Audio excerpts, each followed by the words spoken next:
Testing 1, 2, 3, 4. Interesting.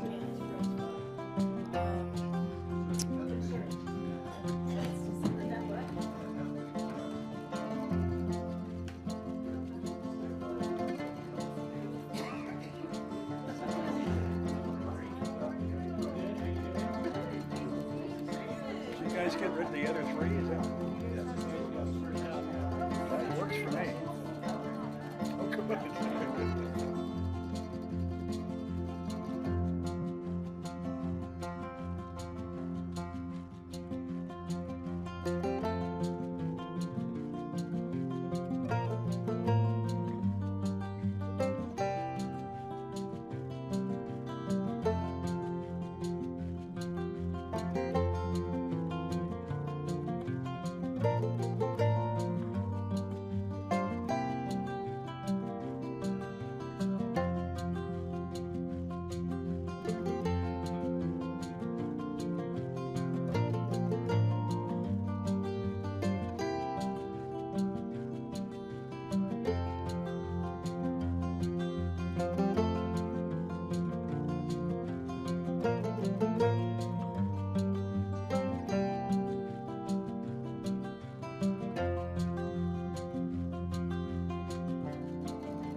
Good after. Can we get that screen turned on? We have no television. That's why I like looking at myself. Oh, on this one. Yeah. You really do? Somebody has to. Well, it's difficult to read from 30 feet, but at 7 or 8, it's actually okay at this age. So yeah. I still look at himself. It's definitely, there's a TV down here, which is a vanity thing, totally. Oh, I didn't even notice that one. Just making sure it gets a good side.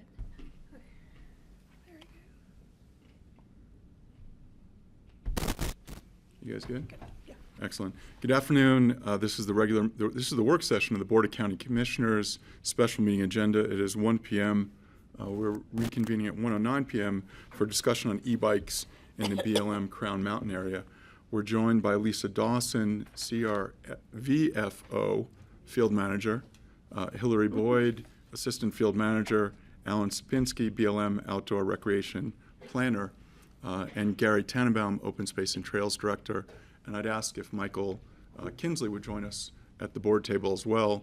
We did notice this is both a joint Open Space and Trails and Board of County Commissioners meeting. There's one over here, Michael. Chair, thank you. Excellent. Michael, thank you for joining us. And just for the public in the room, we've got Will Roush from Wilderness Workshop. We've got Ryan Mahoney, Deputy County Manager. So thank you all for joining us. And the press. And Kaya Noel Williams. And the table's all yours. So thank you for joining us, and we look forward to this conversation. Great. Okay. I'll kick it off really quickly and turn it over to the BLM. But Open Space and Trails has been working with the BLM for decades now on certain properties across the county. And we work in concert with them on a lot of different things, especially on the Crown. But we also do Albany Kittle, there's Light Hill, there's a lot of other BLM lands within Pickens County. And so, they have been working with us for the last over year and a half on a potential, change to their regulations to allow Class 1 e-bikes on mechanized trails throughout their field office. Specifically for Open Space and Trails and for Pickens County, the Crown represents a pretty significant piece of property that the BLM has worked for years. It's a special recreation management area for mountain biking, and a lot of mountain bike trails have been built there. And on the Crown, Pickens County has purchased and provided two main access points, both on the Carbondale Prince Creek side and also on the Basalt side at Glacier. And so we have been coordinating with the BLM on this proposal because, whatever goes on one property, we have to look at the other properties. And so currently, today, the county properties do not allow e-bikes on them. And so the BLM is here to introduce, they've already talked to you about this potential process, but the scoping has begun.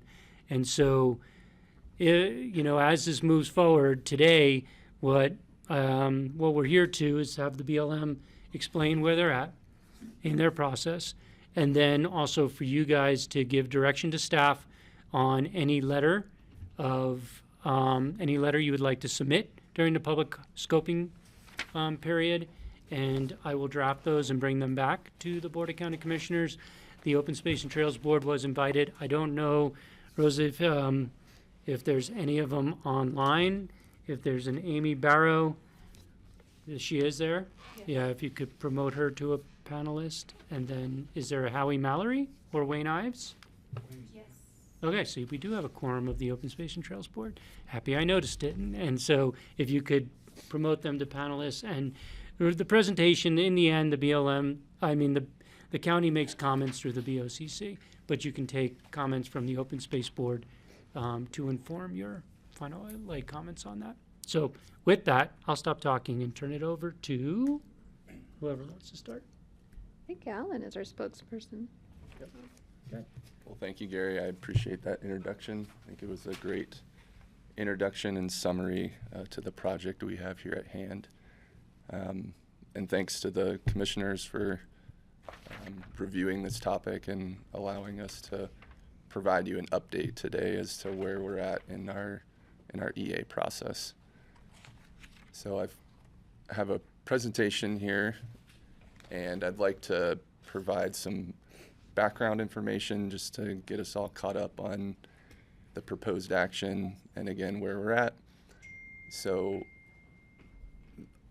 the BLM CRVFO out of Silt has the proposed action of allowing Class 1 e-bikes on designated single-track mountain bike trails within our entire field office.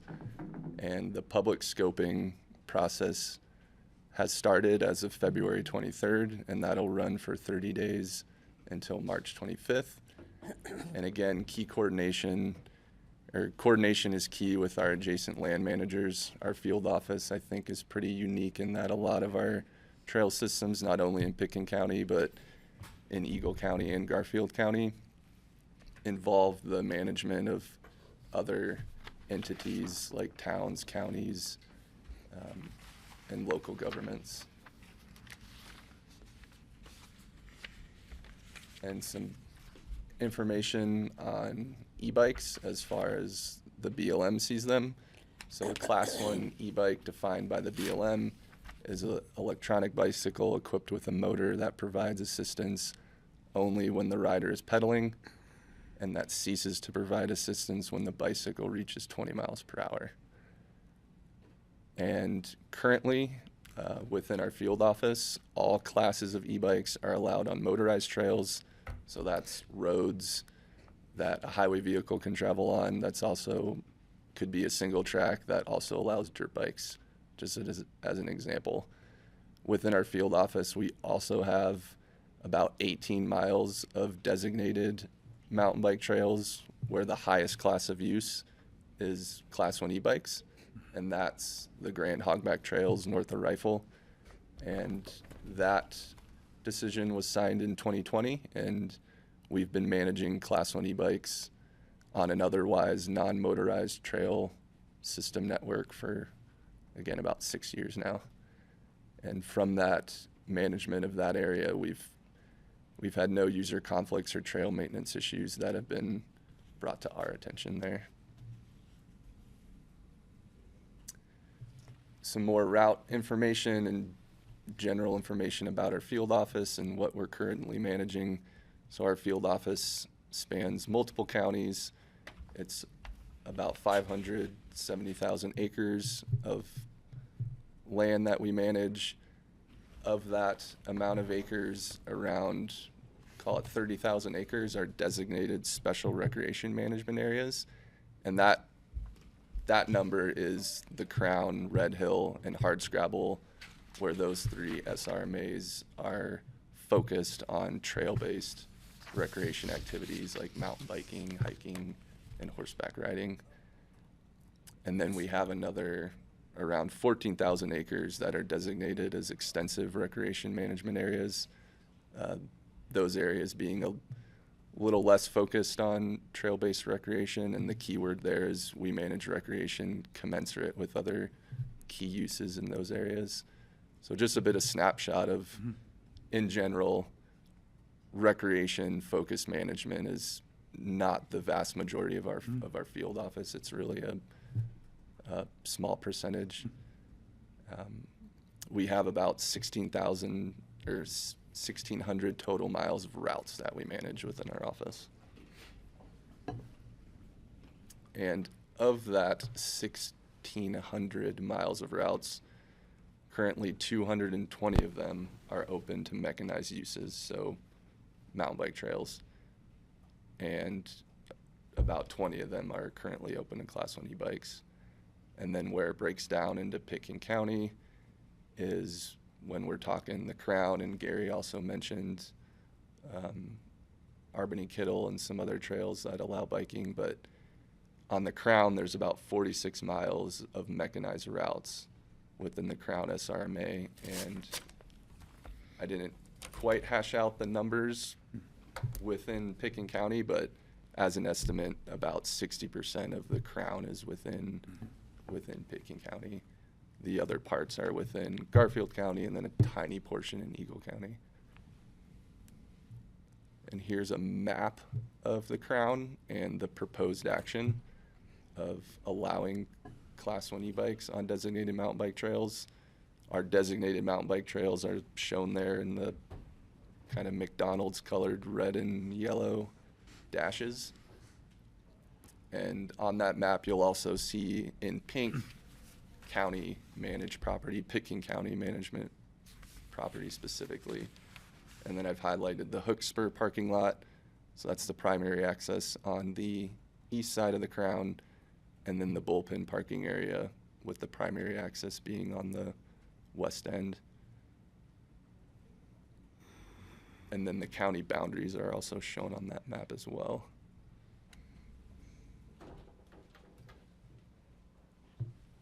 And I believe that map is in the handout that was distributed to everyone.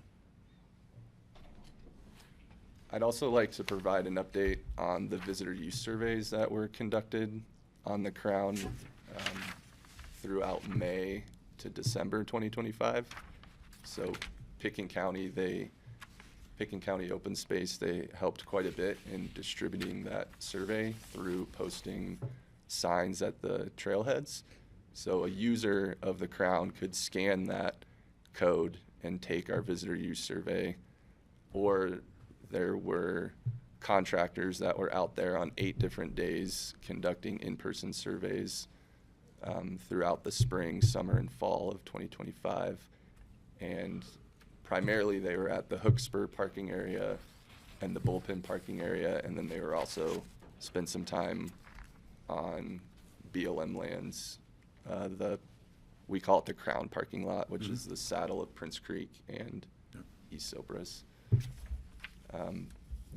That survey collected 354 responses in total. The majority were QR code submitted surveys. And some results we had from that survey are shown here. This was the e-bike authorization question. So in red was the QR code survey responses. And, oh boy. Excuse me. And then in blue were the on-site survey responses. And as a summary there, at the bottom right, 212 respondents would like to see e-bikes authorized on the Crown, and 165 would not like to see that. And we also had a follow-up question of which class of e-bike, and the overwhelming support was Class 1 e-bikes. They were allowed to pick any classes within that question. And then we also surveyed folks on desirability or experiences and benefits. That was really the primary driver of the survey, was to use this information to understand if we're meeting our recreation management objectives, which are focused on the experiences that people are having on the Crown. And this slide highlights that the top experiences that people are looking for when they recreate on the Crown are access to the outdoors for physical activity, physical exercise, and the scenery and aesthetics of the area. And visitors overwhelmingly achieved those experiences that they were looking for. There was also a question on crowding, which I think is interesting to look at too. Crowding levels, given the responses that we received, were low to moderate. The QR code survey and the on-site survey were pretty similar in the number of groups seen by people and the largest group. So as an example, number of groups was around 5 or 6 that people were encountering, and then the largest group people were seeing out on the trails was about 4 people. And we also took comments in that survey, and the themes that popped out for the supporters were, for the e-bike question, was accessibility for older adults, or people with disabilities, Class 1 e-bikes seen as low impact, and desire for inclusive recreation.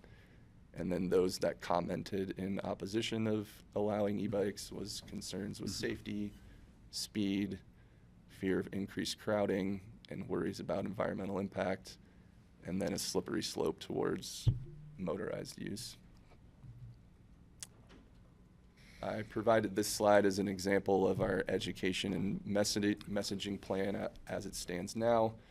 So really signs and trail designations are how we communicate rules and regulations on the trails. So I have a photo of stickers that are, for example, out at the Grand Hogback system that show the trails open to Class 1 e-bikes, and then stickers that show that trails are not open to e-bikes.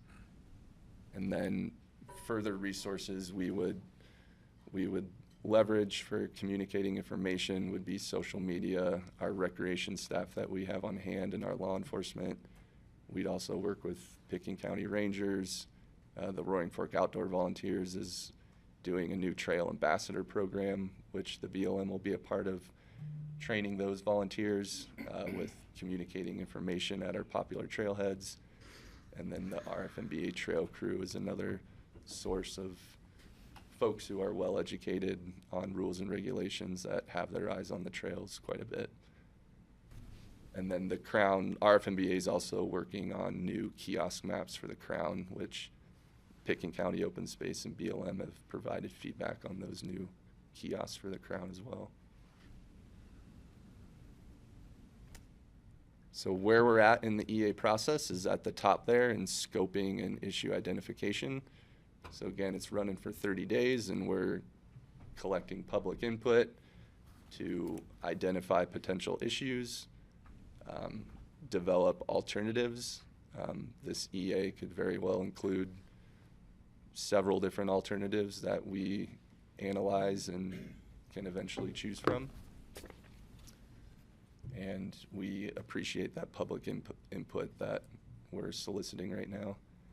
And that's where we would also take the input of the county is through this scoping period, which the plan is this is the first public input period of 2. So moving along that key steps time frame there or process there.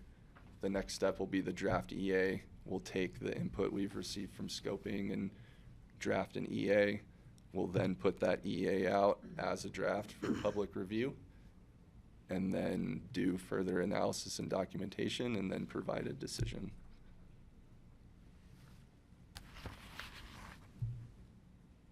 And that's the information that I was wanting to update the commissioners with today, and we're open to questions. Lisa, Hillary, and I can address any further questions that the commissioners have. Excellent. Did you want to add to Alan's presentation or open straight to questions? Oh, I think that covers sort of where we are. We're just looking for input on how to get started, really. We've got the information indicating a desire for the e-bikes, and it's just where we go from here and what that might look like if we were to do it. So questions are fine. I'm going to open it up online for the Open Space and Trails commissioners that are not in the room first. I'm left-handed, so I could do things backwards. Either Wayne or Amy, if you have questions for the BLM team, Alan, Hillary, and Lisa. And Amy, we'll recognize you online. Amy Barrow, the floor is yours. Awesome. Thanks. I just had a quick question about how much enforcement was made in Newcastle of the e-bikes. And I know you said you had no user conflicts there, but just kind of wondering how that process went in terms of regulations and or how much, kind of eyes on the trails there was for that. Thanks.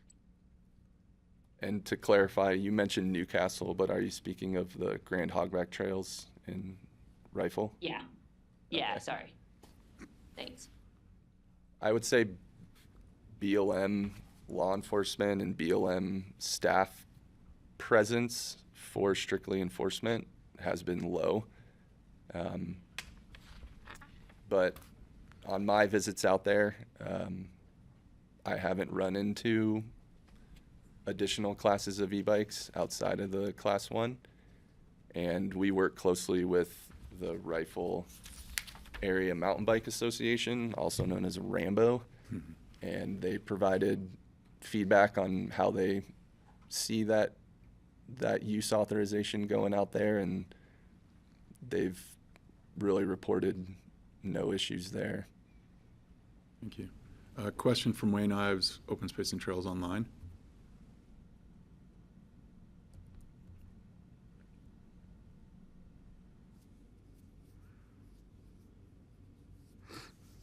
So Wayne, we would love for you to unmute if you have a question for Bureau of Land Management. So we're gonna go back. Wayne, you're, Okay, can you hear me now? yes, please. Okay, I was just wondering, I don't know who this question is to, maybe to the commissioners, but, the other area that I'm concerned with is, the Red Hill Sooty area. And, I know it's outside of Pickton County, but, Open Space and Trails Fund were used to purchase that access, that's now the town of Carbondale's property. And, we also were involved in the land exchange that created the Sooty property as BLM. So I'm wondering if we can comment on that area as well. Yeah, as far as submitting a comment, you can submit a comment on any area within our field office for sure. And as individuals, you're welcome to submit a comment expressing your individual views, as well as your individual issues and topics that you would like us to analyze. So I think part of the question there, Wayne, correct me if I'm wrong, is how did some areas get chosen and some not? Because I don't think Arvin Kittle is, but Red Hill, how did areas get chosen to open up for Class 1 e-bikes? Yeah, good question. So we did do a slight bit of filtering. That being, there are a few trails we're not considering within our field office because they have direct connection to the U.S. Forest Service, who is not considering analyzing e-bikes at this moment or has no plans to. So those are the few miles that are not included in this proposal. And that's highlighted in the proposed action that's on e-planning and should be in the printouts provided. I think that totals maybe 6 miles of the trail network. But we wanted to take a whole, as best we could, field office approach of the trails and develop our rationale for our decision, our future decision of yes, no, and where. And Yeah, sorry. if I can build on Please. that a little bit, we went out for public scoping and what appears to be kind of this black and white yes or no, but going into scoping is where we can refine what it really looks like. And so it's not to say that 100% of all of these trails will be open, but we will analyze all of the trails and come with a decision that's somewhere probably in the continuum between the two. Thank you for that. Francie Jacober. Thank you all for driving up. Thank you for meeting with me last year when I came over after Larry left. So I have a concern about the survey, because when you do a survey at the beginning of bike trails, you survey bikers. And so I think it's a very skewed survey. It doesn't have anything to do with the property owners in the area or wildlife advocates in the area or anything like that. So just saying, it doesn't seem to me like a very realistic survey. I believe Gary's heard those exact words from me before about surveying only bikers. And then I'm also a little concerned and wondering how you can envision enforcing other areas for e-bike use when you have, unfortunately, so much reduced funding and staffing. It just doesn't seem realistic to me that you're going to have much of a presence. I mean, I live at the Crown, basically, and right above the bullpen pasture, and I've never seen BLM there in 25 years, maybe once. So I know that you do show up every once in a while, but I do think it's a big ask for you all with your current budgets to try and take on significant more enforcement areas. I think that's a general concern for BLM at large and is not unique necessarily to the e-bike issue. As Alan mentioned previously, we have 567,000 acres and we have 2 law enforcement officers. And so what we leverage are our partnerships with counties as well as with these mountain bike associations and other associations where we kind of work together to get what is happening on the ground. And if we need areas of focus, that's where we'll direct our rangers like Alan. And we have another park ranger, Colleen, and we have seasonal hires as well. And even though the budgets are kind of get restricted, we do prioritize that public health and safety, and that's where we would put those resources and try to enforce everything that we can. And if you see things, to let us know, and we can direct more resources to the area as well. Okay, and one more question. Yeah, please follow up. And I would ask, and I will write a letter, and I don't know if the county will, but I will. And I know that you just mentioned this, that I think we need to look at these areas individually. Like Red Hill, for instance, is a place that I would consider completely inappropriate for e-bikes. And so I would love to have certain things removed from consideration just because of the topography there and safety issues and crowding issues and all of those kinds of things. So I hope you're not going to try to make a blanket decision for the entire area. So I think I heard you say that. Yes, and it's one of the things we were talking on our way here is we didn't want to limit areas to then limit that public input. But on the inverse of that, we would really want the public input on areas that, like you're mentioning Red Hill, if that's something that the commissioners are truly saying, not there, let's have that. And so we can analyze that too. Okay, that's good for now. So I think, so Patty. Yeah, I have a really interesting question.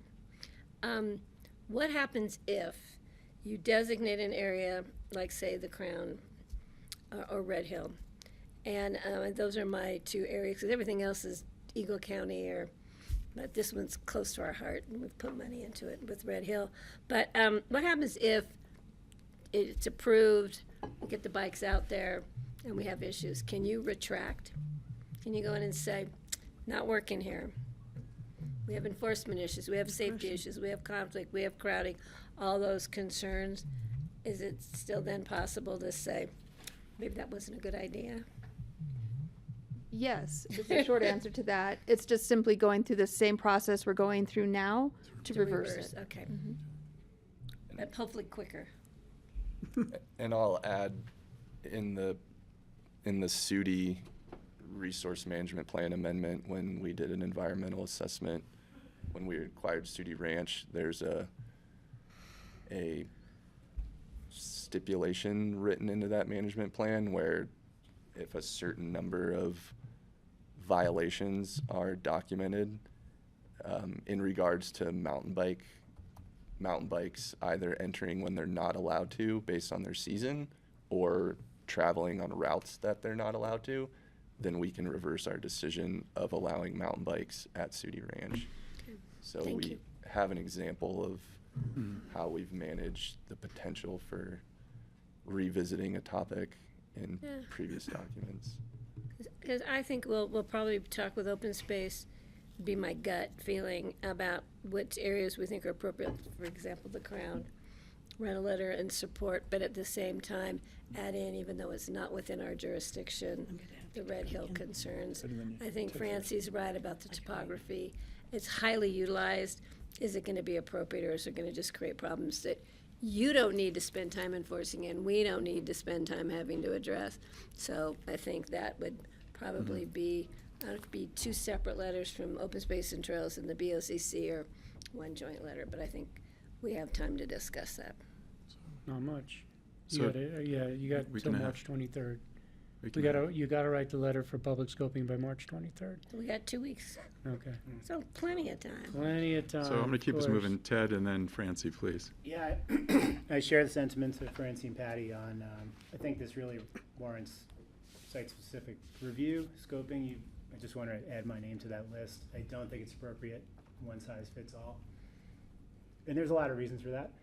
But another issue that I saw when you were going through your presentation on the themes of the opponents, the slippery slope, I think we're all concerned that these rules seem to come down saying, we'll just do class 1, we'll just keep it at that. No one seems to want class 2, 3 out there. But yet every year the new bikes come out and you can have a harder and harder time seeing who's what. We already have discovered that enforcement is in some cases non-existent. And so I continually have concerns about that, how we don't know what new devices are coming down the pipe. Some of these can go ridiculously fast, 12 months a year, you know, batteries, fat bikes. So sometimes I have a little apprehension, and that adds to my desire to stay away from the blanket opening. I think this needs to be done wisely in small parts and see how it works and then move on from there. That's my comment. I come back to Francie and then I'm going to recognize myself. Okay. Every time the Crown is mentioned, it's kind of a given that the Crown is going to go e-bikes. And I just want to say that I'm sort of offended by that presumption that that's going to happen just because there's a road that goes there. And when I came and talked to you last year, I talked for quite a while, as you may recall, about the fracturing of the herds up there and what they have done and how they've been forced down to the bottom on the land, the ranching lands and everything. And the herd that is on the Crown is part of the avalanche herd. It's a really important herd for Colorado.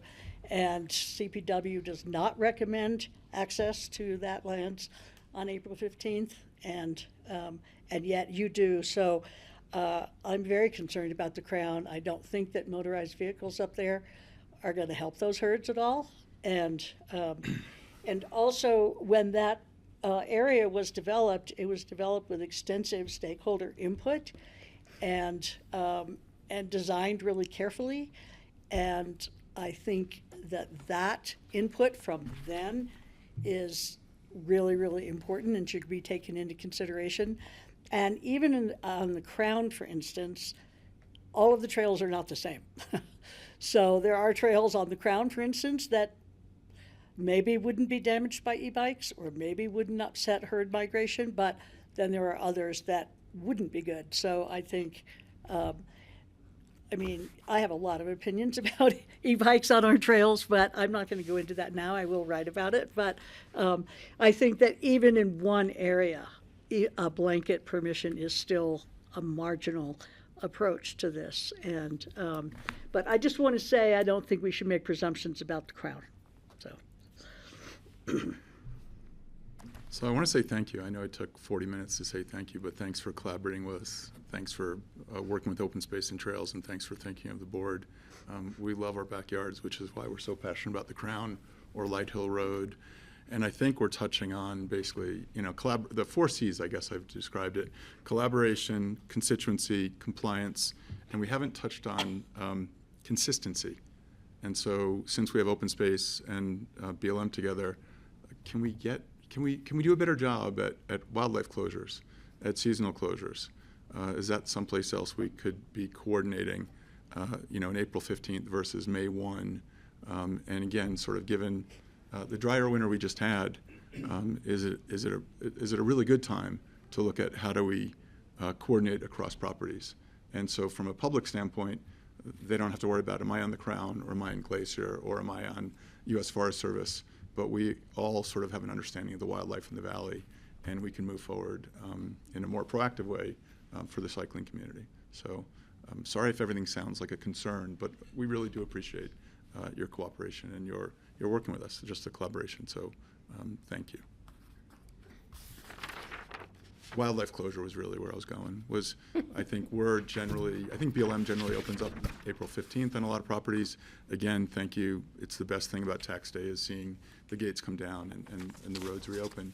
But some of our properties are out to May 1. And so is there a way, that we should be coordinating outside of this EA outside of this process to better manage our lands together between open space and BLM. Well- And I don't know the answer. Well, I would agree that inconsistency, especially where you have the manage of the trailhead access itself, and then you cross over an arbitrary boundary that people do not know exists there is problematic. And if that's something we need to work through, we need to work through. I know for us, April 15th is a date set by our wildlife closures through the CPW and the like, and so it's just negotiating what that looks like and whatever modifications we'd have to make to do so. But that would be probably a slightly different process than the e-bike one. I think it's a little outside the scope to, but Yeah, something we can- I guess my question was in light of the fact that we're adding potentially new users to a system and having these inconsistencies. So in my mind, it was part of the same process. Gotcha. Right. What is the reasoning behind the May 1st date? Working So- with CPW, but I'll, Yeah, when we did the May 1st closure is on the basalt side. Okay. And so that's on the glacier open space. And when we went through the management plan process, CPW recommended May 1st. And so that's why we stuck with May 1st, yet That's what they that was, so when they said May 1st, BLM's April 15th, we've been working through an inconsistency for many, many, many years now. And we still do issue tickets to people that enter Glacier before, like as soon as the BLM's open, it's very clear. There are big gates on Glacier and there are big gates at the top of Glacier. If you jump over a gate, you're going to get a ticket because we got cameras and lots of people like to identify people. So that is the main consistency issue is really that basalt side area, because you can go down Buckhorn on April 15th, but you can't go left onto the Rio Grande Trail. You can only go right. So, and the BLM does have a mechanism, not this winter, but in a much harsher winter, they have a mechanism for extending that closure, and they have exercised that through CPW. So we've had some collaboration on it. It's just that's the inconsistency. And so the reason why we did it is through our wildlife biologist and consultation with CPW. They felt May 1st was more appropriate for that area. yeah. And at the time that we were working our IRMP, which was signed in 2015, the date that was landed on from all the collaboration that happened as part of that was April 15th. So it's just sort of interesting as some of these plans have been completed at different times. Some of the thinking is thought, but that's kind of when that decision was made. That doesn't mean that things can't change over time going through the process, but that's where that came from. And then typically a lot of the trailheads and lands that we're managing are lower elevation than Forest Service, and the Forest Service has a lot of elk calving where we really don't. So some of their closures don't open until a lot later to protect some of that breeding activity that isn't happening as much on us. But that's just that little bit of history on where the April 15th came from. I appreciate it. It's really, again, it's just looking at holistically and how, whether it's a blanket approval or not, it's really just how do each of these systems work together. So Yeah. sorry if it felt like it was outside of the scoping, but I think it's part of the puzzle. So, Michael, sorry. I think it's just, it depends on sort of the extent of it, because I'm looking at it from the RMP sort of standpoint, and so it's something we can take back and think about. I think as a board, we're all witnessing more and more use over winter when the gates are still up. And that's what again, it's tangentially related to expanding use on these trails, but right now we clearly have folks that are, south-facing trails enjoying mountain biking when the deer and elk should be left alone. So, sorry, that was my soapbox this afternoon. No, and Yeah. this year has really been a highlight for some of that with Yeah. and we've seen it a lot with our law enforcement officers, so it's something we can put attention to for sure. Thank you. Michael Kinsley. Thanks. Setting aside the closure question, which you guys have covered, Gary, do you know of any, or do your rangers know of any issues that might come up in other interfaces or transitions between county trails and BLM trails in the event that we don't have e-bikes allowed on our trails and the BLM did have. So I don't know if there is any, but I just wondered, are there any? There'll be big ones, because Glacier and Prince Creek, like just, if you look at just the Crown, Glacier and Prince Creek will have major implications because you can't get on the trailhead there. So Sorry, I can't get out of there. you won't be able to, if the county does not allow e-bikes, Right. yet the BLM does, Yeah. we will have, potential, we're gonna have to do more enforcement because it becomes really confusing really quickly about where you can and cannot go. Because if they open up all the mechanized trails on the Crown, that's like 90% of them. We own 10 to 15% of them. And it would, when I talk to my rangers about that, they will be, it's going to be an enforcement issue, a major one for us, if we choose a different path than where the BLM is going. And that's why we're here today, to try to talk through these issues, because if this is a good time to make your comments, and what I'm going to ask you guys all for is what kind of letter you want me to write and for your review and potential approval, because it's going to be a pretty significant issue for us if we choose to go a different path in the future. And then the hardest part too is more of a philosophical, because then the BLM opened 9,000 acres. You're not opening 200. Why? And so you got to have a reason. Like I can understand a reason could be, you don't want the extra crowding, you don't want motorized use, but we're just going to have that reason because So we're what going else to be. besides that potential conflict? Well, the size of it is, if anyone parks at the bullpen parking lot with an e-bike, they have to go up the road. They cannot touch a trail.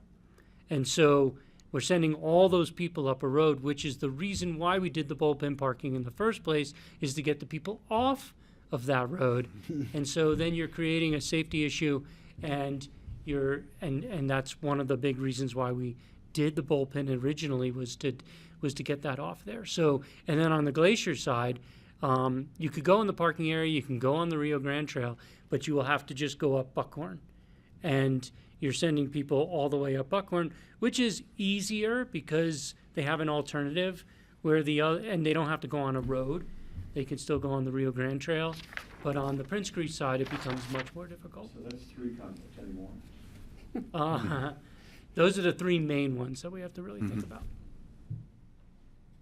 Excellent. Greg? Yeah, thank you. And thanks for coming. Thanks for presenting it. It's complicated, and I share the concerns that have been expressed here. I don't need to reiterate them, but I think that especially now with the BLM, my guess is your staff has been cut pretty dramatically, historically low number of people on BLM for enforcement or even in the office. Is that changed, or are you still fully staffed from 5 years ago? But the concern is, it doesn't seem like a good time to increase the number of areas that might need enforcement. You've got 20 miles of e-bike trail now, and that's been working pretty well. I'm glad to hear that it's free of conflict. I don't know if equestrians or hikers go there. I don't know what the wildlife population thinks of it, but it doesn't seem like you've heard of any conflicts. You're about to expand this, or proposing expanding it by 11 times. 220 acres is 11 times, but the staff doesn't seem to be increasing, except you're going to be asking us to enforce it for you, is the impression I get, or maybe there's just no enforcement. I think that's a huge question mark. It makes me really nervous. Regarding the bikes, it's interesting. I was following an example in Australia, a debate that's going right now. They're trying to limit e-bikes to 250-watt motors, and it's a practical issue, when really what they need to do is limit speed limits. The 250-watt motor won't let you go up a hill with a bag of groceries on it. You can't really use it as a commuter tool, so it ruins its possibility as a commuter vehicle. But really what they're trying to do is solve a speed limit problem. By having these classes of e-bikes, which really are now indistinguishable, you couldn't tell what my e-bike is. And there are e-bikes on the market now for $1,000 that will go 40 miles an hour anywhere. But we see kids on our bike trails around here in the summer already, people riding electric motorcycles on our trails. So I think fixating on Class 1 e-bikes is the mistake, because they simply don't exist anymore. They're indistinguishable from Class 2 or 3 or 4 or anything that's been modified. And you don't have the enforcement there to do anything about it, even if they do go. So I think it's a mistake to think about Class 1. The concerns are heavier bikes that go faster, go farther, with more people with less experience on these trails. And if they collide with anything, they do more damage just because of the mass. So when you have e-bike wrecks, as I don't know if you've seen the papers or the articles in the national media, e-bike accidents tend to be worse outcomes for the people who crash. So I think there's a huge problem. I'm sure not a single elk was surveyed in that survey. I'm joking, but the fact is we are the face of habitat loss. And whenever I see the opportunity to open up more recreation in something that was habitat, whether it's elk, deer, birds, badgers, or martins, we are the face of habitat loss. I'm guessing that's not why any of us signed up for these jobs. I'm here to protect wildlife as best I can and habitat, and I just don't see how this can be accomplished. So I wanted to ask in this, how do you determine the effects on wildlife, and then how do you quantify what we're going to be doing to it? I'm not sure wildlife integrate very well with any mechanized vehicle, let alone just people hiking. So we already have a problem. I can't help but think we're making it worse. So anyway, what I think, as what I've heard to be positive and productive with this, I'd like to say I think these trails need to be looked at on an individual basis, trail by trail, because some trails simply will not be appropriate, others perhaps more so. Maybe they'll be okay, it'll be benign. So that's an important one. And then also, are the ranchers weighing in? Are we giving any special attention to the immediate neighbors who are going to be impacted by more people with less experience on heavier, faster vehicles? I think that's what we're going to see there. There's not a great difference between the new e-bikes and a motorcycle, electric motorcycle, really. So I think that's, we're already reaching that what do you call it, evolution of the devices. So yeah, I'm very concerned about it, and I think I'll support my board writing a letter with open space, and I want to be strongly protective of habitat and open space and wildlife, without causing more harm to the creatures who live there already.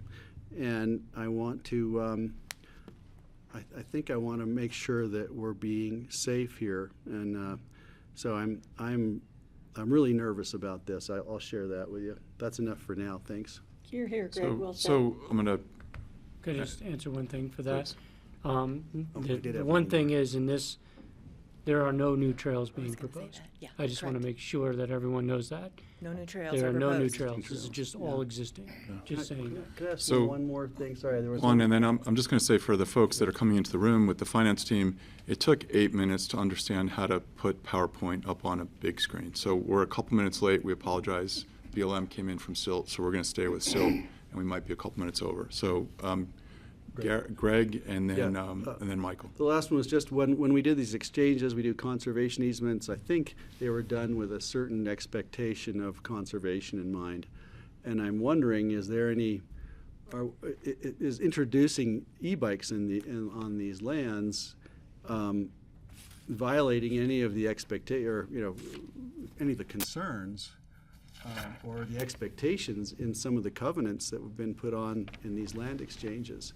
If there have been expectations, I think we need to make sure those are articulated and we're not, you know, I'm trying to think of all the people who donated land or did conservation easements in good faith, expecting a certain level of conservation, and finding that the game has changed after the fact, and they have no recourse. Is that the case?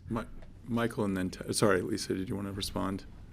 Oh, for my part, I can't say what's in all of those because they predate me a little bit, and we'll defer to Hillary because I know she was a part of some of those exchanges. But it's our commitment we have a commitment to those.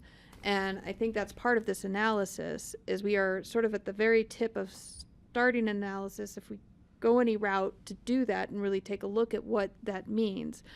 You had mentioned sort of how are we going to analyze the wildlife and what that means to habitat.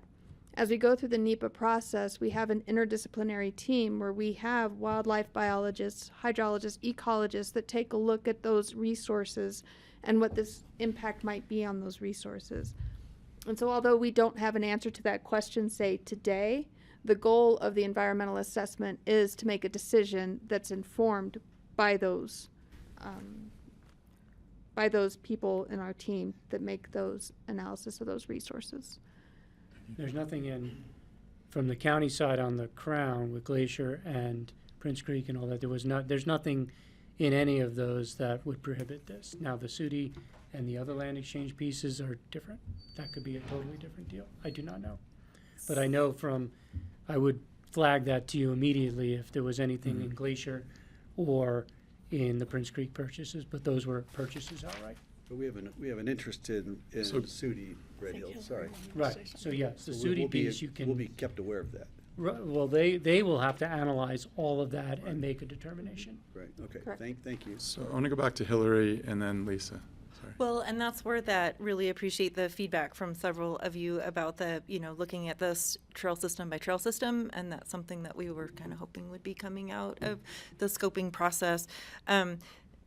As you shared, no new trails. Our resource management plan and our special recreation management areas does identify a cap for the mileage of trails in each of those areas. So we're not looking at exceeding those caps, and that was developed in coordination with Colorado Parks and Wildlife. So we don't have a crystal ball to know how much use of the trails would be expected to change. If e-bikes are allowed, we are expecting increases in recreation over time just as people move here, right? Because everybody loves to get out and enjoy these lands, right? So it's a little bit hard to quantify some of the wildlife impacts, but I think it's really important to keep in mind, like, we're managing these special recreation management areas within the parameters that were set forth in our resource management plan. And that's, Bicycle. and the right, mileage of trails for different types of uses, the winter closures, and appreciate the comments about concerns about enforcement for sure, but please keep in mind that we have enforcement that we're doing right now. The flip side of that is, okay, so e-bikes aren't supposed to be on most of our trails, but that's kind of an issue because we know people are sometimes taking e-bikes on the trail. So it's like you can look at it from one side of the coin or the other from the enforcement perspective. Yeah, Lisa. I'll defer to Ellen. Okay. I just think it's important to reiterate that, again, what I'm hearing are great comments and great start to comments, and just making sure that those make it into e-planning and be as specific as you can, because that really we can be specific as we can in the analysis that's forthcoming. I think it's not a whole sweeping approach. It's a site-by-site analysis that's happening all at once. So we're going to take the deep dive into every trail system, maybe every trail, and do that analysis, but it's just we're doing it all at once.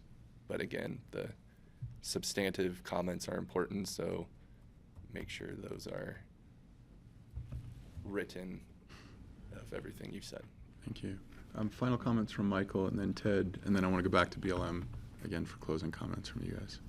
Well, and then, And open space and trails, sorry. well, I'm going to try to Yeah. summarize what you guys said so I could try to start to write Thank you. a letter. So Michael, briefly. Ted spoke to the indistinguishability physically of these various vehicles. I wonder about the legal indistinguishability as well. After all we're talking about here is cycles with motors on them. And I mean, I've seen things that look just like a normal dirt bike that has an electric motor on it, and so I don't think there's a cutoff anymore. I don't think there's, so at some point, somebody's gonna say, look, if this guy's got an e-bike, that's a motorcycle, and I've got a motorcycle. How can you prohibit me? And by the way, here's my lawyer I'd like to see you speak to, and the lawyer for the 3,000 other guys are in my position. So I think we're legally vulnerable at minimum, and I'm not just talking to BLM here, I'm talking to the county as well. Well, the state of Colorado still classifies bikes in a certain way, and so they're still classified as one, which is pedal assist to 20 miles an hour, two, which is pedal or throttle to 20 miles an hour. Class 3 is pedal assist up to 28 miles an hour. So manufacturers still have to provide that. Now, you know, different places, different air, but on the trail, like the paved trails, it's a totally different deal than what you usually see up on the crown in other areas, because most mountain bikes that people would use are built as a class 1 up to 20 mile an hour pedal. And so we usually can tell. Change in the legality, the relative legality. No, the state, it's a state law. And so, yeah, the legality is, it can be. It hasn't been, and it's been a state law for a long time. So Ted, But, so yeah, Ted for a final. okay. I think it was wise to not bring in trails that overlap with national forests. That just leads to too much confusion. So I appreciate not complicating this proposal any further there. I do think among the discussion here, it's worth also acknowledging that e-biking is popular, and there's a lot of people who want to see it. And I think, not saying that's where we all stand, but it would be wise to consider a future where there are certain areas where e-bikes are totally allowed, and that community can be happy about that, and maybe it doesn't have to be everywhere. It kind of falls in line with the site-specific review. But I do think the goal here isn't to prohibit them everywhere. I just think we need to have like a smart management so that that part of the community, and it's a growing part, and this has been happening, we've seen it coming, has something to be proud of too. And we're not trying to close them all out, but I just think it probably frightens people, and not just biking, you know, other user groups, like Francie said, not everyone is there on bikes. So we just want to see a smart approach to this. And I guess that's just a final comment from me. Thank you. And again, thank you for collaborating. Thanks for calling us in early and in this new revised short window to comment on the EA. So, Gary. So what I've heard is concerns about enforcement. I've heard consistency with wildlife closures and an overall concern for wildlife habitat, and that needs to be evaluated in this EA. You don't support, you know, one size fits all. You really go property specific and even trail specific. And yeah, and I heard pretty clearly, and let me know if I'm wrong, but you do not support opening Red Hill to e-bikes, because the Crown already has e-bikes. There's a lot of motorized up there, so you can't, there's already gonna be some up there, but Red Hill does not have them, and so that's, I did hear that. Correct me if I'm wrong. And what else did I have? Conflicts. Conflict. Is Albany in this? Sorry, Chair Barrow, did you want to add Albany anything? Kill's not. No, it's not. Chair Barrow, did you want to add anything? Yeah, just briefly, I think Gary did summarize at least what I heard as well, kind of the different talking points that we need to include in this letter. And I also want to acknowledge Ted's comments and agree with them that, you know, e-bikes are here. They're very difficult to regulate, but they are part of our, you know, changing community of user groups, and we do have to be extremely thoughtful about it. And I appreciate the BLM bringing this to us and us being able to kind of comment on it and be a part of the conversation. So, yeah, that's what I had. Thank you. So I'm going to go back to the BLM because I really want you guys to close out the afternoon unless it was something I have pressing. really quick. So are we doing a joint letter between the two boards? I think that would be easiest. Okay. I just In wanna the make end, sure- because it's Picken County.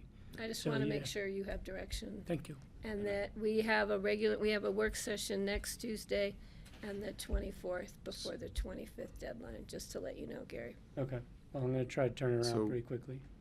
You guys drove the furthest, Hillary, Lisa, and Alan. So final words. And I took away your comment in terms of being as specific as possible, site-specific as possible. So we'll continue to refine our thoughts and feedback. So thank you for that Nice to see you guys. push.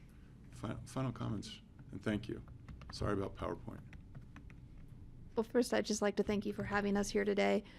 We know that this is a topic that has a lot of passion behind it, and so we anticipate getting a lot of comments. I think so far, just in the comment period, we've got over 250.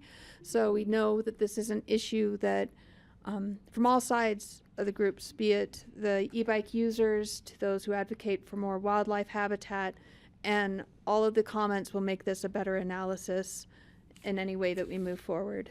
Just to be clear, no decision has been made yet. This is all part of our decision-making process, and appreciate your candor, and so we have a good idea of what to look for and what to really dive into as we move forward. So thank you for your time. Thank you. Thank you. Great to Thank see you, you. Hillary. Good to see you. Great to I'll see come over you. again Thanks soon. for We'll joining catch us. up Really again on Know appreciate where it. to find other us. things. Yeah. So for Grassroots and for the finance team, we've extended your time due to PowerPoint. So we'll give, the finance team will have 45 minutes, so we won't cut finance short. And if Connie's here, we're going to cut budget supplemental down to 45 minutes, so we'll stay on target. So we can give up the room this evening. That's safe passage, just a second. And the jail. Yeah. Good luck with that. I'm trying. Good. Still taking it all in how everyone operates. Yeah, I'll bet you are. You can, bring it, Greg bring did it. a really good job, I bring thought. another chair Yeah, expressing himself. Mhm. He hit You got him? all points really well, I thought. So, and to the finance team, you're all supposed to wear vest puffies. That was the required outfit. Finance This is- So Open Space and Trails This comes is an in amazing process. plaid. That's So we expect everyone to dress like they're one team. in my opinion.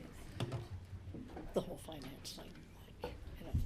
And as long as there's a mic, 90 million as long, dollars. yeah, Yeah. It's just so complicated. as long as there's a mic or you can share a mic.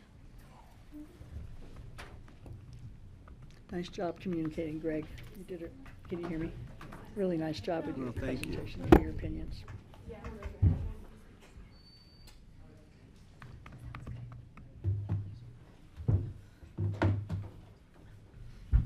So Liz and Ann, would you like to kick us off for a finance Sure. department update? Yeah, unless Kara wants to say something, but as part of, she's shaking her head no. So last year, due to the kind of a truncated budget process, you didn't get to meet the finance team, and so we wanted to kind of preempt any budget process this year and just give an update on what's going on. I want to start off by saying that Liz and I started here almost 10 years ago, and I was reminded about how things were back when John Peacock, when he left this on my desk. He found it in his drawer. And he says here, remember when we did invoices like this? Oh. This is how we processed invoices. They would be put inside here and they would be walked across the county, and you can see Brian Pettit, May 15th, 2010 on there here. There's an awful lot of things that have changed since then. We've got a new ERP, we have a lot of new policies, processes, new functions. But none of this could happen without the people. And that's why we're here. We want to talk a little bit about, introduce you to everybody, and also go over what we do on a day-to-day basis, because I think everybody is hiding up there on the third floor, and they don't come out very often, and I have to tell you, some of them have a potentially stage fright here, so I'm going to ask you to be kind. We want the numbers to be good, remember? So anyway, with that, I'm going to hand it over to Liz. She's your finance director and heads up the majority of the department. So Thank you. So a lot of us have not been up here before. I'm Liz Woods. I'm Finance Director, Treasurer, and Public Trustee. I have been here before, so it's good to see everybody. But just as a reminder from my staff who has not been up here, you have to speak into a mic, and the light being on is what you want to be able to speak into it. So just sorry that we have new people, so I just want to make sure. So thank you very much for your time today. The purpose of today's update is to introduce you to the staff behind the finance department and to talk about what we're doing, the controls that we have in place. Sorry, that looks just kind of strange, doesn't it? Oh, well. Good enough. And just really talk about all the different functions that finance does for Pickens County. So as Ann mentioned, she oversees the budget director and the budget function. We have Kathy Yang joining us, who is our new internal auditor. That's a new function that we set up in 2025, and myself and my division. So we put some pictures up there so you know who to look for. You're not there. Oh, you're right. It is looking very weird. Yeah, and I think it's on your end. Oh.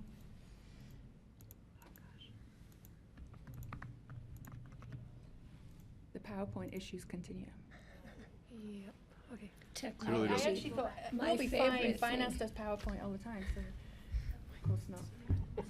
See, I'm always ready to go because I got it all in paper. And I recycle. Like shrink the do full screen because I kind of need my. It's on yours. Oops.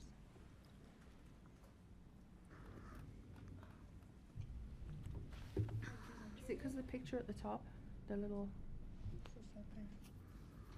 the view? Yeah, the view. So in software terms, we call this reduced precision.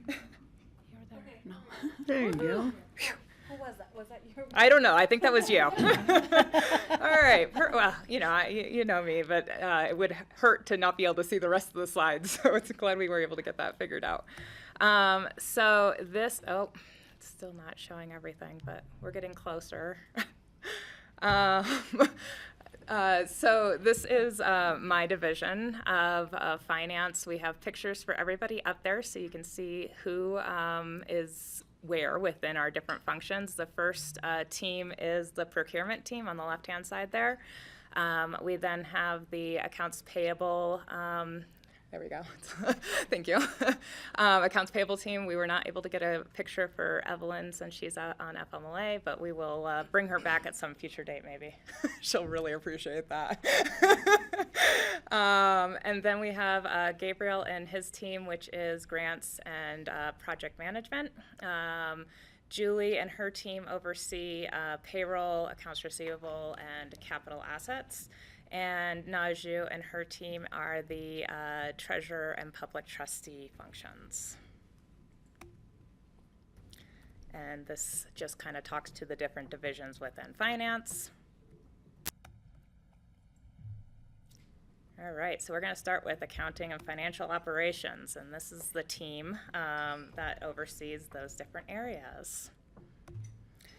So one thing I want to highlight is that not only do we do the accounting for for Pickens County, but we also do financial reporting. And so when we are providing, reports to the BoCC or reports to Kara and leadership team, those are all various functions within our department, and we have to abide by certain regulations and laws, things like GAAP, which is General Accounting standards. We have to follow county policies. We make sure that the rest of the county is also following all of these different pieces. And so our work includes things like reviewing transactions, being audit ready, making sure that at any time if we receive an audit request for a grant or other pieces that we are ready to be able to turn around that information in a timely manner. A big part of also what we do is being transparent to the community, being able to provide things like OpenGov. That was another new thing that we implemented since Ann and I have been here, where the community can actually go in and see what our financial statements basically look like at any period in time. They can go and see, how much we spend on materials and supplies in the open space and trails department, or whatever it is that they might be interested in. And so that is another function that we are trying to provide, and it's been a big part of our department is trying to modernize our processes, making sure that we are kind of coming and bringing the finance department into the 21st century, which, as Ann kind of demonstrated, we were not there previously. Oops, why is this not working? There we go. Accounts payable, so I'm going to turn this over to Daniela. Hello. Yes, I oversee the accounts payable department, and the accounts payable department is responsible for timely and accurately payment of invoices of all vendors and contractors and employee reimbursements. I want to recognize the accounts payable team, Nuri, Kyle, and Jesse, who are sitting over there. They ensure that payments to vendors are reliable and internal controls are done. So accounts payable ensures compliance to local, state, and federal laws, as well as Pitkin County policies, procurement policies and standards. As well, payments, invoices are, they obtain proper approval before payment. We make sure that documentation is there, and we file accurately 1099s with the IRS. Accounts payable make sure that duplicate and fraudulent payments are prevented, and they monitor expenditures against approved budgets and maintain segregation of duties to reduce risk and strengthen internal controls. They also maintain the vendor files. They create and update vendors. They collect W-9s. They update payment methods and respond to vendor inquiries regarding payment statuses. AP transactions increased steadily over the years. For 2025, we processed 10,575 invoices and 6,679 checks, reviewed and approved 14,382 P-card transactions, and processed 634 employee expense claims. And recently, we implemented the Wells Fargo Payment Manager, which improved efficiency, strengthened internal controls, and we offer different payment methods to vendors, such as ACH, electronic fund transfer, ACI, which is credit cards, and checks. With the Wells Fargo Payment Manager, we expect the revenue share from Wells Fargo to increase significantly. And this chart shows how What does that mean? Sorry? AP transactions, the increase of the AP transactions. Danielle, we got two, we don't know what that means at the table. How do we make, what revenue shared? Are we receiving revenue for increased efficiency? We receive revenue from Wells Fargo when we paid with the P cards. Okay. Yep. All right. They share the revenue with us. Interesting. 2%? So think how much that would increase if they 2%? gave What's- commissioners B cards.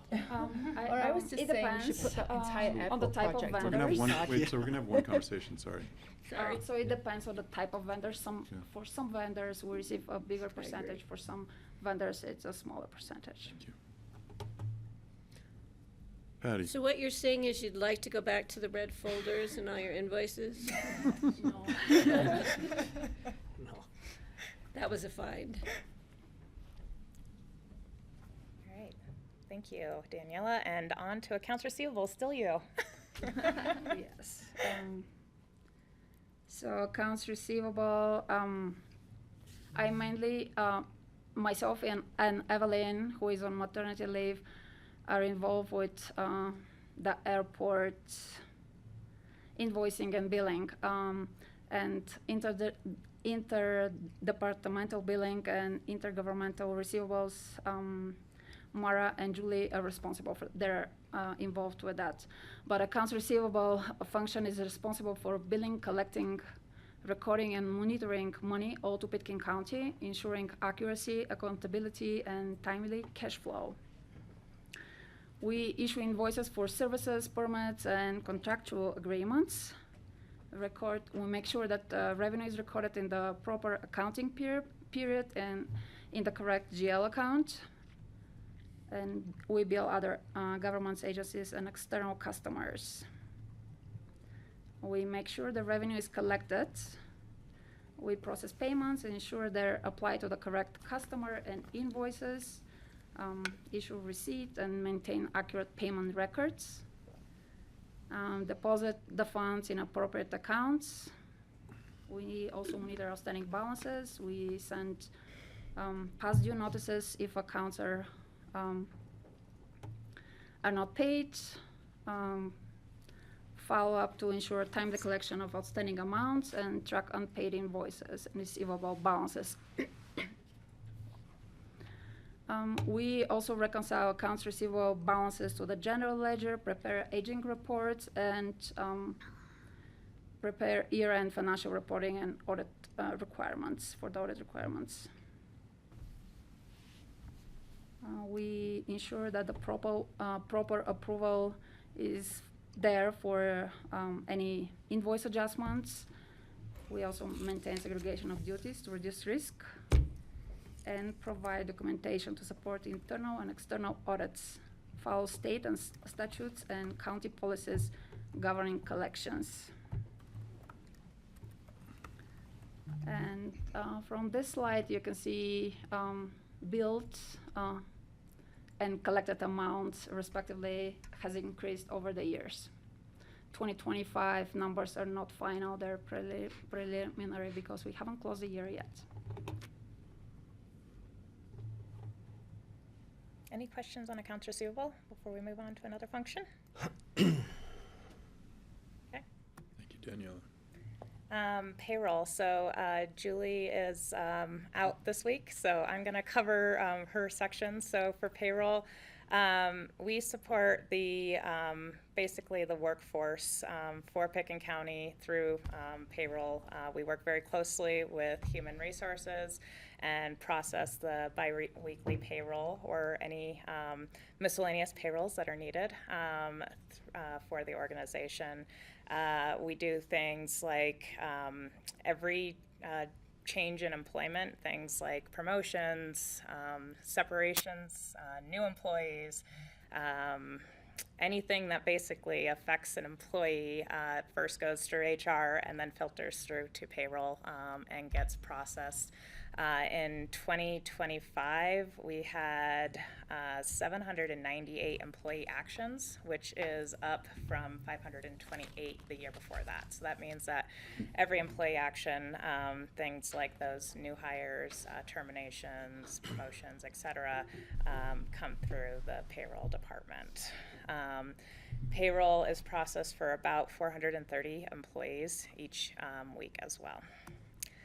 Here you can see the FTE trend. This comes directly from our budget book.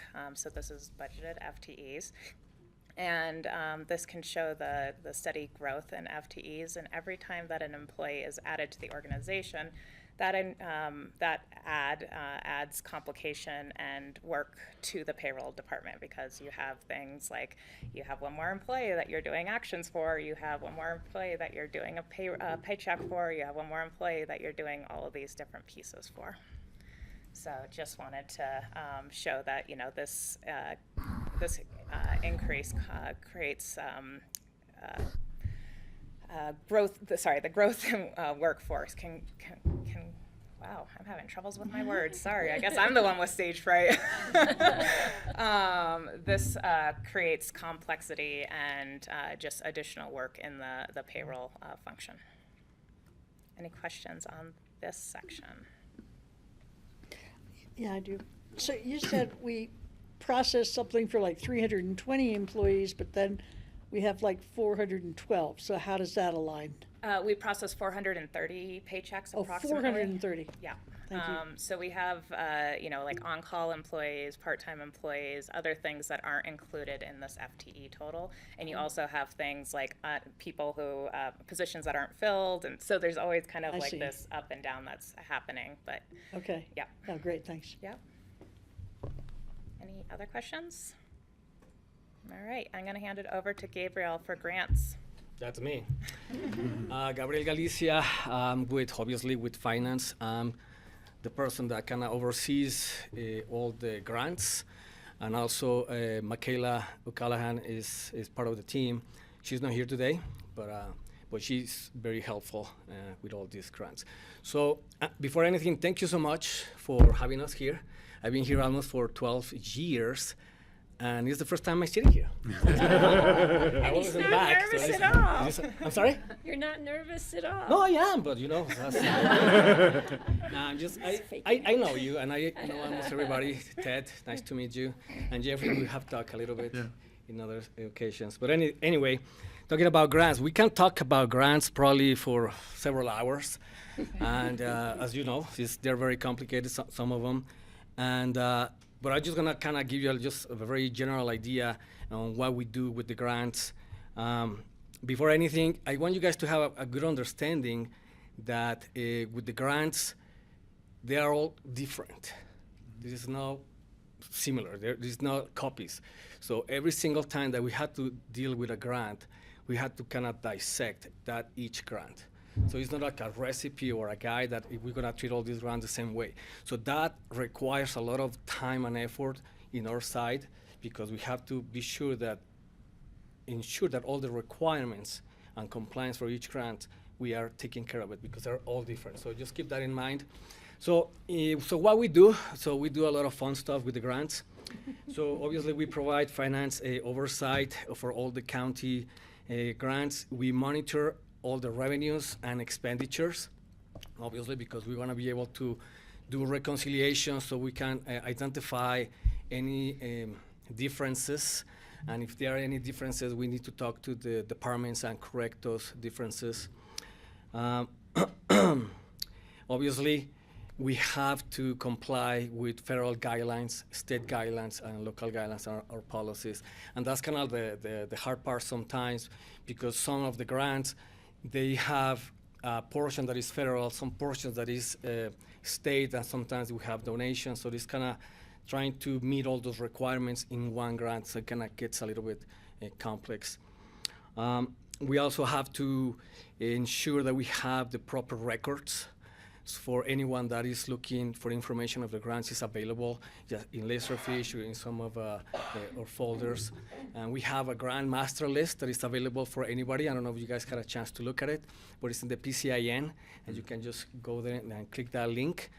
And you can see all the grants that we have active. So we have like 4 stages for grants. We have the pre-award. That means that is when it's for an application, is in that stage.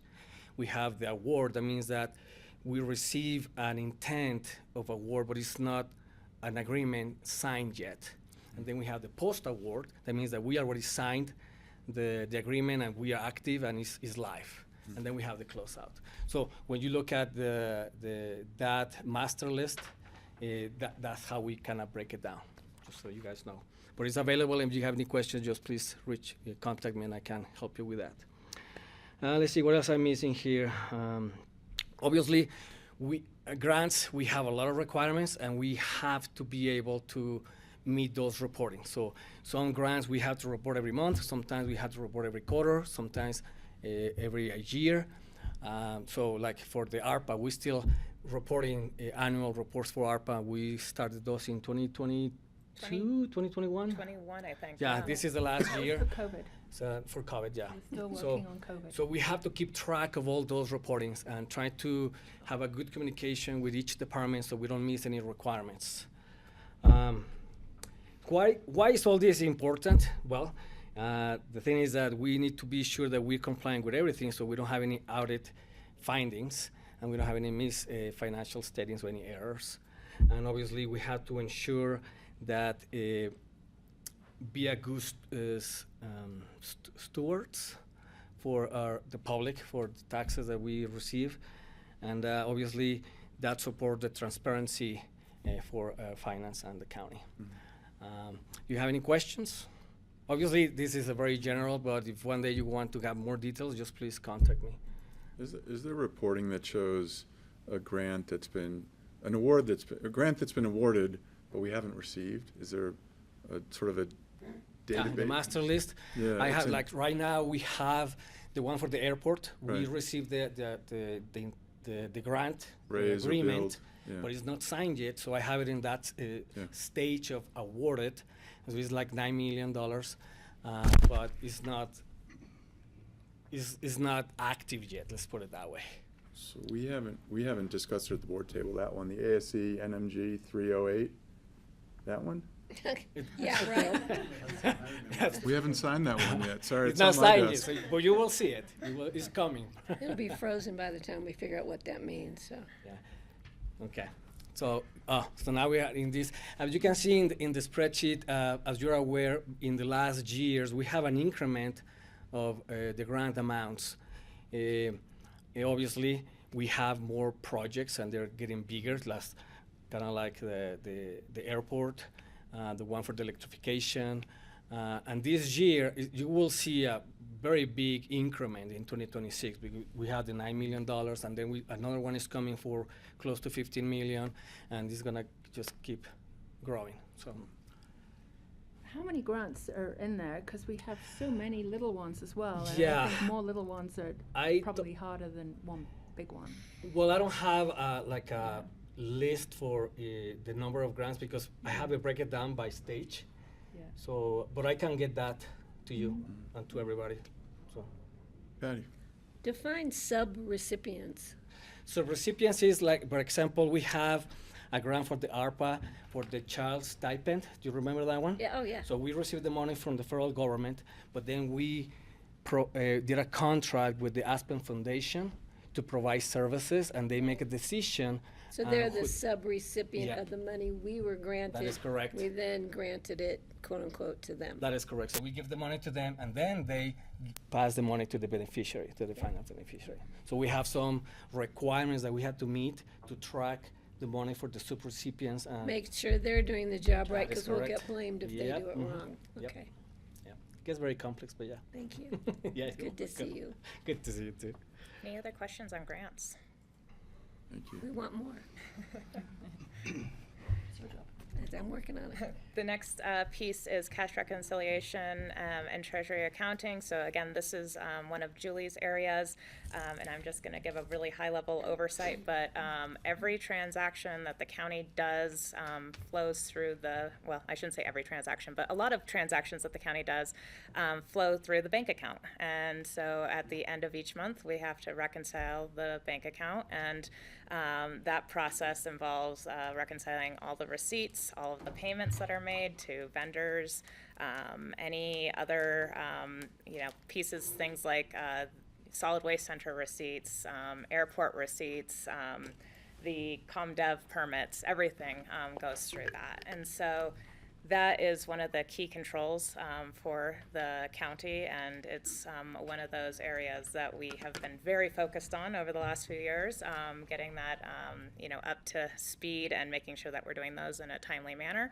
And this shows the number of receipts that are reconciled on an annual basis over time. This is just the receipt side, so this is only one, basically half of what the cash reconciliation does. The other half would be all of our vendor payments, which we kind of showed in the accounts payable charts that we've talked about. Any questions on the cash reconciliation? Do you do paper? Huh? Do you do paper receipts? They do print paper receipts up do. at the treasurer. I mean, if you want one, yes, you can get one from the treasurer's office. Yes. And yes, I do get paper receipts. I'll bet you do. You get paper everything. A lot of people do. Any questions? Any other questions there? Okay, moving right along. Capital assets and infrastructure stewardship. Again, this is Julia's area, but capital assets, so everything that projects, equipment, things that have long lifespans, we account for as capital assets. And so we have to track and maintain those records. So things like the microgrid project that's been going on for several years. We've had that in what's called a construction in progress. So at the end of each year, it goes into an assets that's in construction in progress, and then once the project is completed, you then move it into an actual asset, and then you start depreciating the asset. And so you spread the cost of the asset over the life of the asset, in hopefully simple terms, I hope. We currently have about 16,000 or 1,600 rather capital assets that are active as of 2025, and we put approximately 130 new assets on the books each year.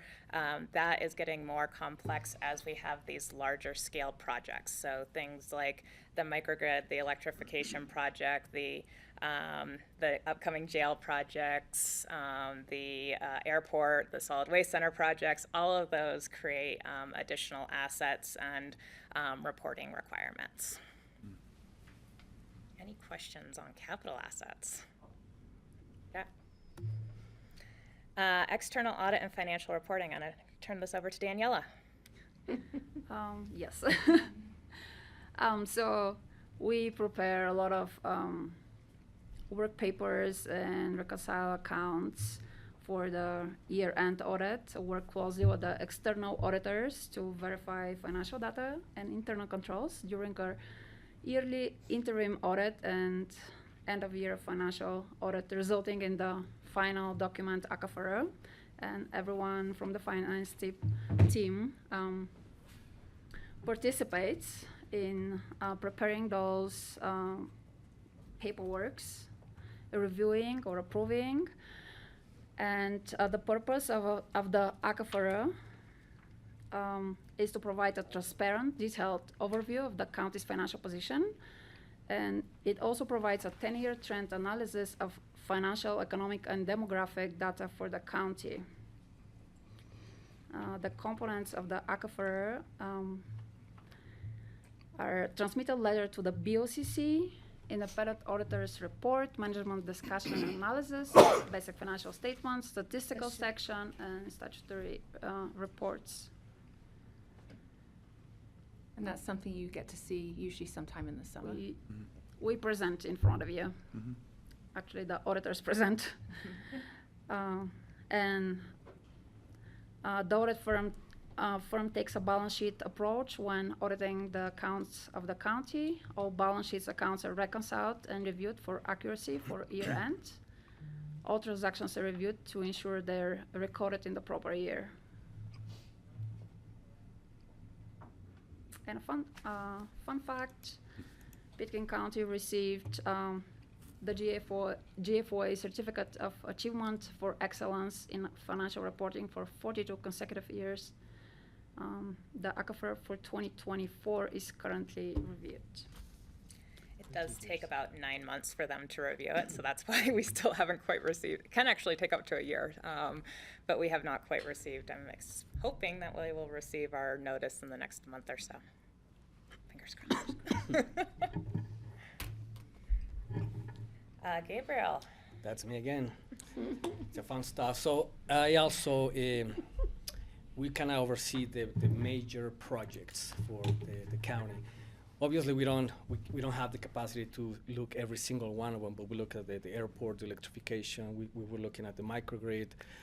So all the major projects, we kind of oversee those. And pretty much it's very similar what we do with the grants, because many of the projects, not all of them, but several projects, they have grants. So at the moment they have grants, we have to kind of do reconciliations for the expenditures and funding and kind of comply with all the requirements. Some projects do not have grants, but they're still complex by nature. So like right now, the airport, before that, we were already processing invoices without a grant, but now we're going to have a grant, so it's going to add a little bit more of a complexity there. But we also kind of give support or help the managers or the departments to kind of figure out how they're going to track the expenses on the project.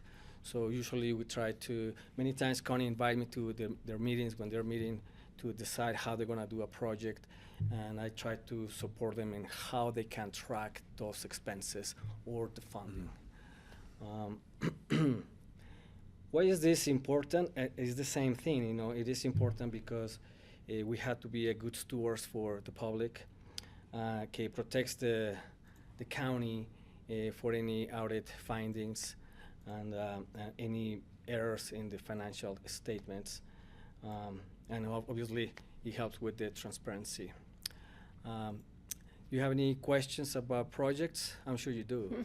You want to add a few more? Well, they're coming, yeah, I'm sure. This year we're gonna have a big increment. I would say that just even planning the airport project within our accounting system took many meetings over quite some time, trying to figure out who all the different audiences were and what kind of reports we want to get out. That is correct. So, you know, whether it's from the FAA or to you or to, you know, the airport operations, many different kinds of ways of looking at it. It is true, because the way you track it, but you have to kind of think how you're going to present all that information and who's going to be looking at that information. So it's not the same for me. I would make it probably in a different way in the financial point of view, but if that information is going to be presented to you, you want it to be in a different way. So we have to track it in a different way. So we always have to think about that. You're welcome. Okay, I know we are running a little long, so I'm going to try and go fast through my slides here, especially because we've talked a lot about debt over the last couple months. So the other piece that we have been dealing with this year in particular is debt issuances. And to show you kind of the scope, we have 5 debt issuances planned for 2026. We have 1 completed, yay. And 4 more to go. One of them is a refunding that we are planning for the 2016 COPs that are for this building. This timeline just shows you kind of what we typically issue over the last, you know, since 2013, which is not very much in the scope. This shows not only the number of debt issuances, but the scale of money that we're talking about. For 2026, I'm using the authority that we are allowed to issue. That does not necessarily mean we will actually issue this much in 2026, but just to kind of give an idea of scale of money that we have been talking about. Get that off of there. That's terrible. Next, procurement. No, any questions on debt? Much better. That was quick. Well, hopefully procurement's better, but the more debt we issue, the more we can buy. So, oh, great. Good afternoon. I'm Chris. I'm the procurement manager. I even wore the same hat, so you can pick me out. I was going to introduce my team. I don't think any of my team is here, but I've got 2 procurement specialists. Those are on the bottom with Ruslana, and then Tammy on the right. And then our newest member is Jake. He's on the top right. He is the procurement coordinator, and then we're also trying to add a 5th position. We're recruiting right now. It will be an airport-specific position to work on the modernization project and just kind of streamline all of the contracting, all of the complexities over at the airport. So we're working on filling that position as well. We have to play by the same rules as everybody else around the table has been talking about, along with anything else that comes in on grant requirements, state requirements, federal, any of those, in conjunction with the Pickens County Procurement Code or, again, like the grant funding, those types of things. Our primary function is to support all the departments with their purchases. So essentially, to keep things short, we help people buy things. And I guess we can move to the next one. Again, kind of following the same trajectory that we've seen before. The more money we have to spend, the more procurement activities there are. So looking at the top left, something that those are new contracts and change orders. And then bottom left actually is what I was going to point out is the increase to RFQs and RFPs. And those are our kind of our core services of us providing formal support for formal RFPs. So that's anything above $50,000 we would take out to bid. And as you can see, we spiked in 2024. It was pretty consistent at about 17 to 21 per year until 2023. And then it jumped up to 37, almost doubled to 48, or doubled from kind of standard to 48 in 2025. And we actually just issued our 22nd one today. So it looks like 2026 is going to be our biggest year, both for RFPs, RFQs, and then likely will also be our biggest total contract dollars by year, and don't expect that to slow down through the end of the modernization and solid waste center, dispatch, Phillips, electrification, all of these large projects. So thanks for the job security. You can expect each of I was those told by things Ann to blame you. 4 times. Yeah. They'll go up Off the 4 chart. times, those 2026 ones, right? What's that? They'll be 4 times as high as they are now by the end of the year. I think probably a little higher than that, but we'll Oh, see. boy. But I would add the complexity of the contracting has increased as well. I mean, you know, signing a contract for the design of the airport terminal is a lot more complex than buying office paper. It is. That process, the Seymour process began in, well, we issued it towards the end of October or beginning of November, but it started several months before that. So not only are the RFQs more complicated, but the process to getting there of coordination between vendors, project teams, third-party design teams, all of that kind of adds complexity and nuance and also time. I would just also add, I know it's fun to joke about, but this also is a reflection of taking the planning initiatives over kind of what I call those COVID years of, hey, we want to do some things, and now we're moving into the complexities. We're able to do a lot of those things that they're happening all right now, too. So you're moving into a lot of implementation, which is exciting. Thank you, Kara. It is exciting. It's also keeps us busy.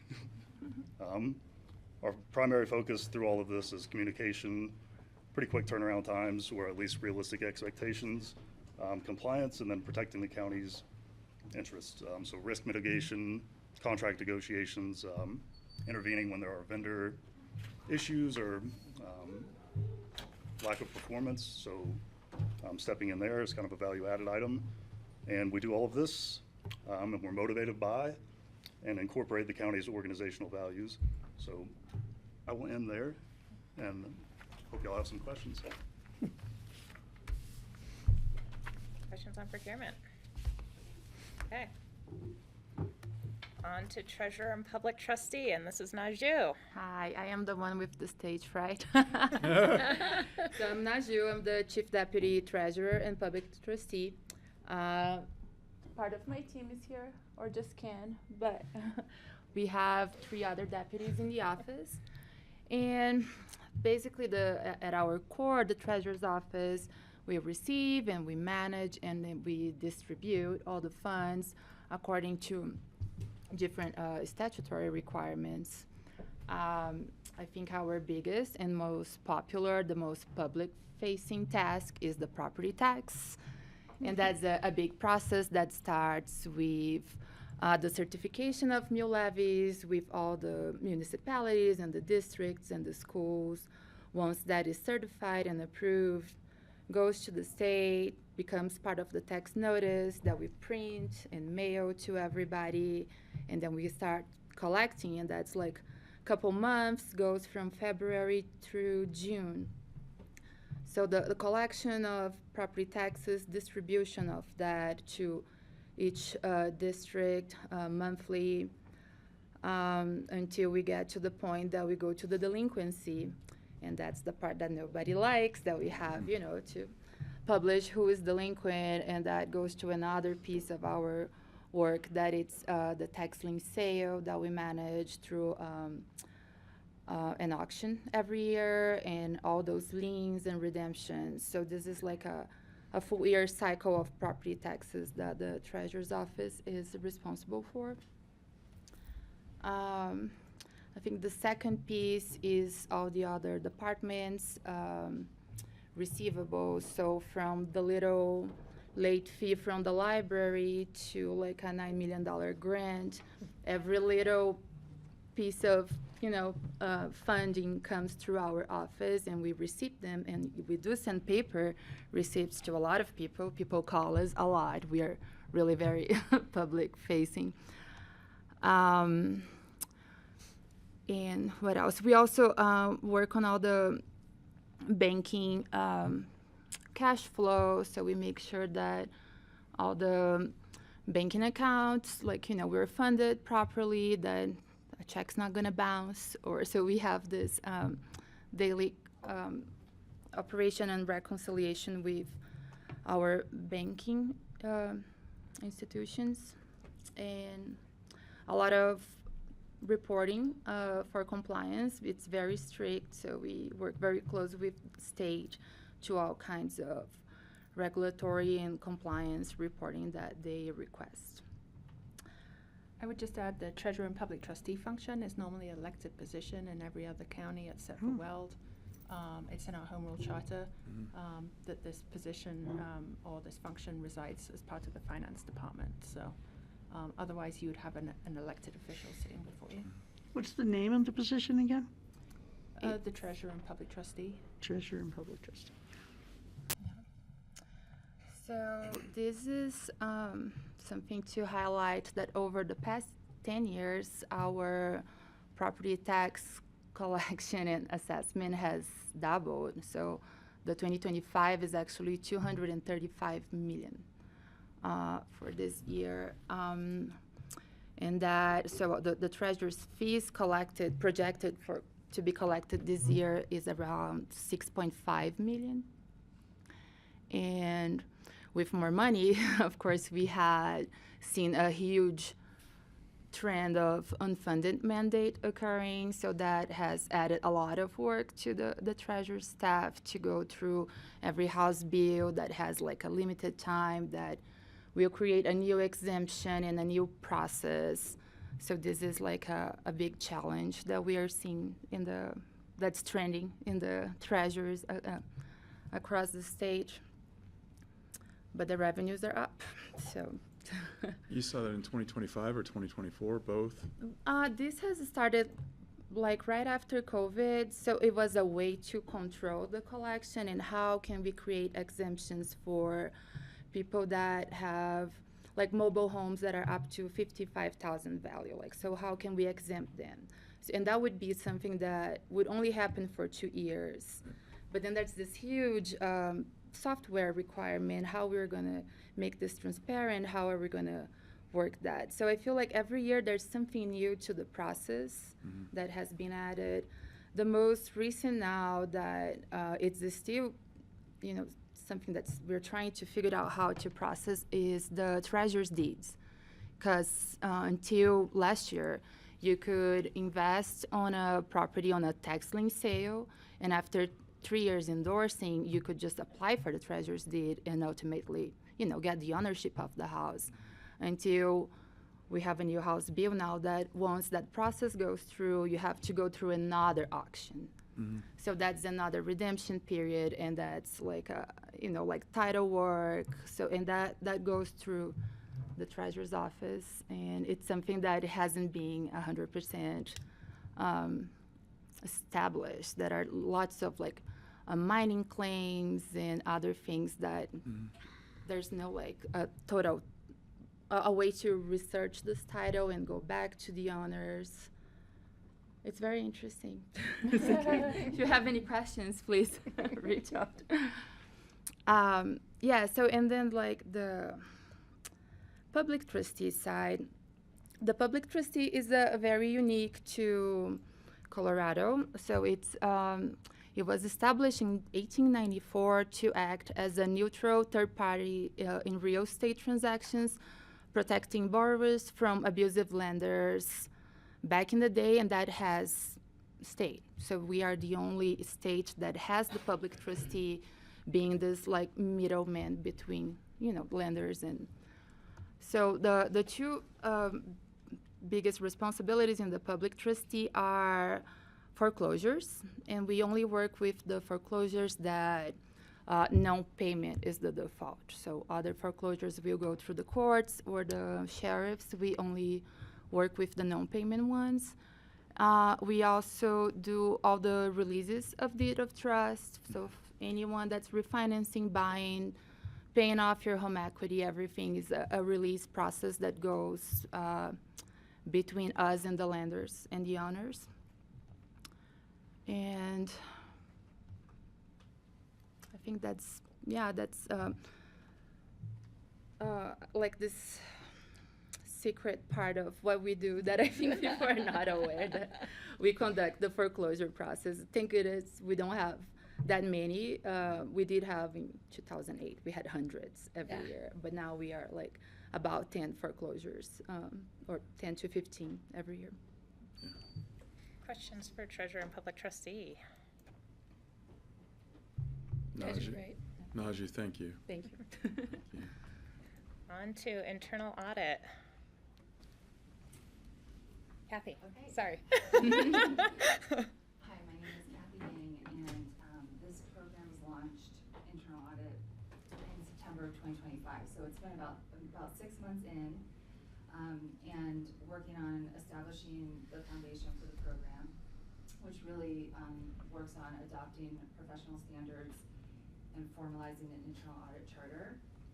And I like to think about internal audit as more of developing a culture of continuous improvement, and thinking of internal audit as more of like an organization's early warning system to identify risks before they become a liability. And the goal is really just to be viewed as more of a business partner or internal consultant to support departments countywide. One of the key functions is risk-based oversight. So prioritizing audits and projects based on highest risks to the county where internal audit can provide the greatest value.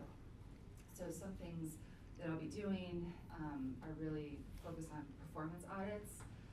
So that'll performance audits really evaluate how programs and services are working. They're not really focused on financial accuracy like you think of an external auditor doing, but they're more focused on efficiency and effectiveness of programs and using public funds wisely. Some of the key areas of focus that I've been working on just right out of the gate relate to the airport modernization project. So I've been working on preparing a risk assessment of the different functional areas that touch the airport project. I've also been looking and spending some time on the FBO lease. I've developed an internal monitoring checklist that will focus on financial, operational, and regulatory requirements just to check compliance of those different items. And I've also been focused on construction use tax, just looking at and reviewing the procedures around use tax compliance, seeing how it's tracked and reconciled, and to see if there's any ways to further develop and support this function. So looking ahead, what I'm hoping to do here is add value across the organization by looking to continue to strengthen internal controls across all departments, enhance risk management practices, and support all these capital projects that we've been talking about.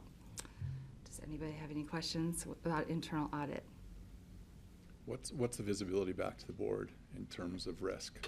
So what do we get in terms of a dashboard from your work? That is to be determined. We're trying to work that out and see how much communication this function will have with the board, and how that will look. So I can get back to you on that. Thank you. Any other questions on our newest function? Kathy, thank you.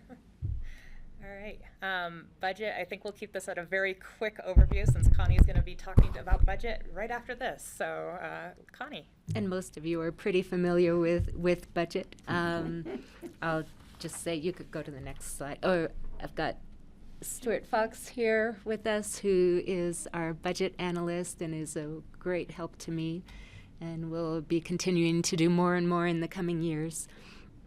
As you know, we help develop and coordinate the budget process. We prepare 5-year plans for 21 out of the county's 26 funds. And budget monitoring is an important part of the process. We send out quarterly budget versus actual reports to approximately 45 different departments and sub-departments within the county. We meet with all of those departments and sub-departments twice a year to go over budget with them. So there's a lot that goes on behind the scenes too, as far as monitoring goes, that the board is maybe not aware of. And you can see on the graphic the increase in budget. And yeah, I'll pass it on to the next. Okay. So looking ahead, just kind of summarizing what we've talked about. So supporting these generational capital projects like the airport project, like the expansion of the solid waste center. These are, the focus of the finance department at the moment. Continuing to strengthen internal controls as this complexity continues to grow. Part of what Kathy is helping us with in that regard. And then making sure that we can fund and budget and continue to operate with these projects and these long-term commitments that we are starting to make this year. That is where we are. Those are kind of major themes that we are seeing at the moment. So, questions? Any other questions? Greg. Yeah, thank you. This is impressive, and it's great to meet you all and see you all in the room. And see, it's not that scary. It's just kind of rather dull. So I'm intrigued by the paper document you have there in that red folder. You want to look at it? No, but I'm just wondering if we had to go back to that. I do want to see this. What if the entire system were to fail? What if we went offline? How long could we go? I'm assuming we have redundant systems, but tell me about the robustness and redundancy of our system here, because it's all electronic, it's all digital. One big spark could just, who knows if that could take it out or not. Tell me, what do we do then? Yeah, it's a great question. Thank you. We have backups in place for pretty much everything that hopefully we could possibly think of happening.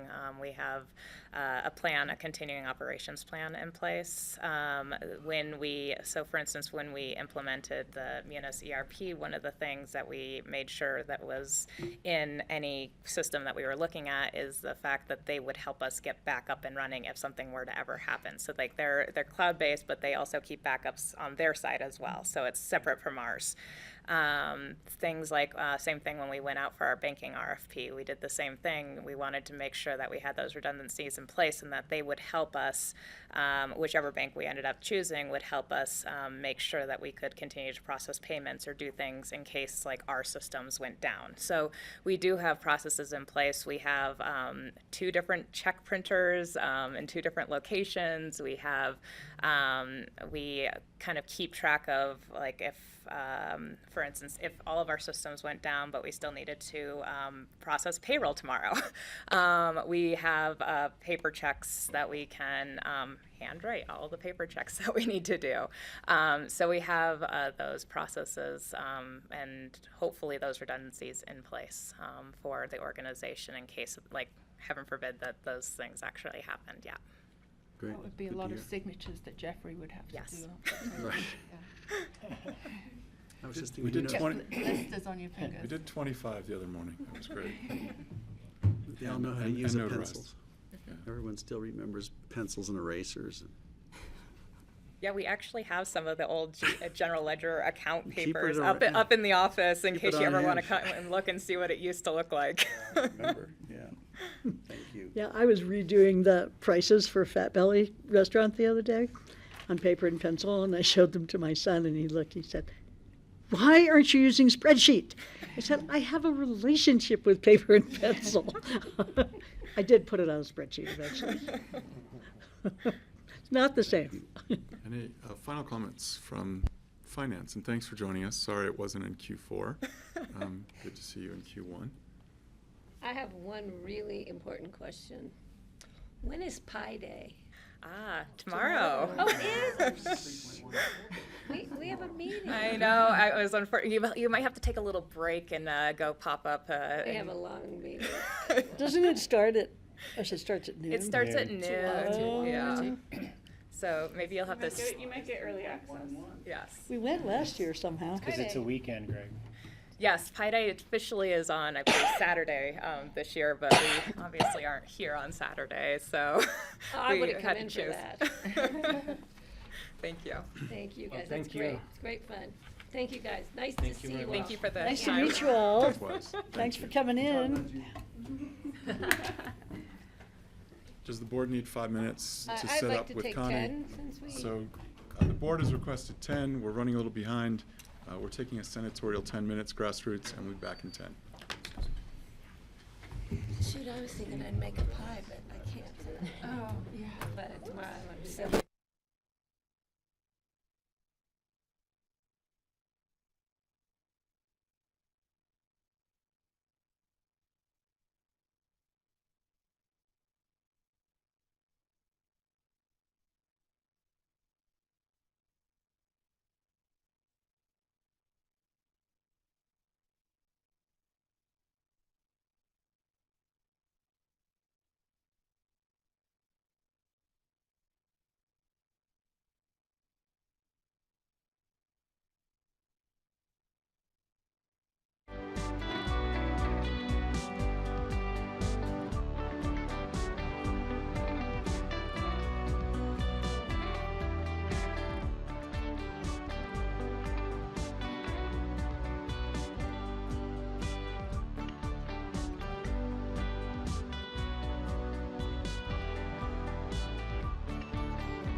Work session of the Board of County Commissioners. We adjourned the special meeting earlier this morning, which was a joint meeting with Open Space and Trails and the Bureau of Land Management. We have gone through the Finance Department update, and we're a little late in the schedule, and looking forward to Q1 budget supplementals with Connie Baker. So thank you for joining us. Good afternoon.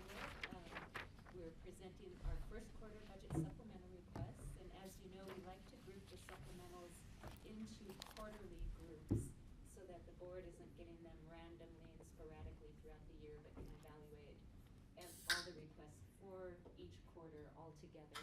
And I'd like to give a budget update at the same time, so you have some of a financial basis from which to view those supplemental requests that are coming to you. So I'll give you a brief budget update first, and then we'll invite the different people up to present their requests. And at the time I wrote the memo, we did not yet have January sales tax. Our December sales tax was very strong. It came in 8.6% higher than the prior December. Wow. It was our highest month ever for December. And we finished 2025 up 7.4% on sales tax, so very strong finish to the year. But then yesterday we got our January sales tax, and it was quite disappointing. It was down 18% from January of the prior year, which is painful. January is usually our second or third highest month of the year. December is the highest month, and then January or March could be the highest, the second highest, depending on the year. So 18% on a high month is a little more painful. The dollar impact of that negative 18% compared to what we were projecting in our budget is about $300,000 less in the general fund, $54,000 less in the capital fund, and $190,000 in the road and bridge fund. Now those amounts are not insurmountable. There's enough in fund balance to cover them, but it is an impact. And we'll have to see for the rest of the year whether we're able to recuperate that and still finish on budget with our sales tax or not. I would say that a double-digit negative amount like that is a cautionary flag as we're going into the projects for 2026. But the good news, and there is good news to present today, is how we're finishing out 2025. So I would like to share my screen and show you a chart that is in your board packet.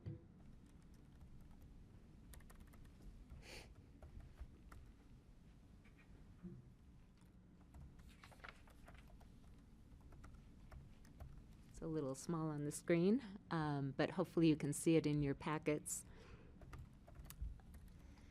When we present the 2026 budget to the board, we have to come up with a 2025 projection so that our starting fund balance that we build the 26 budget off of is an accurate starting point, or at least as accurate as we can get it at that point in time.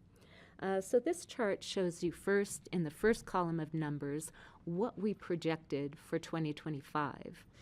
We were projecting that our revenue would be $3.1 million better than budget, and we were projecting that our expenditures would be $3.3 million less than budget, for a total of about $6.5 million better than budget overall. And that projection formed the basis of the beginning unassigned fund balance that we were looking at, that we built the 2026 budget off of.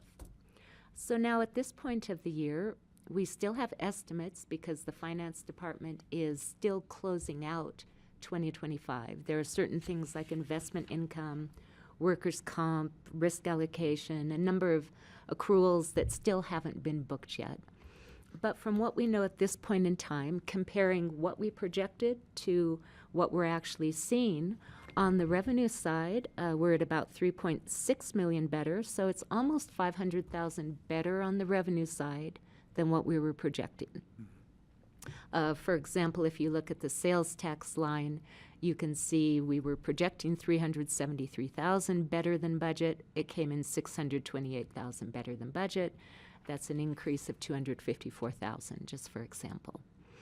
On the expenditure side, I would say my estimates here are on the conservative side.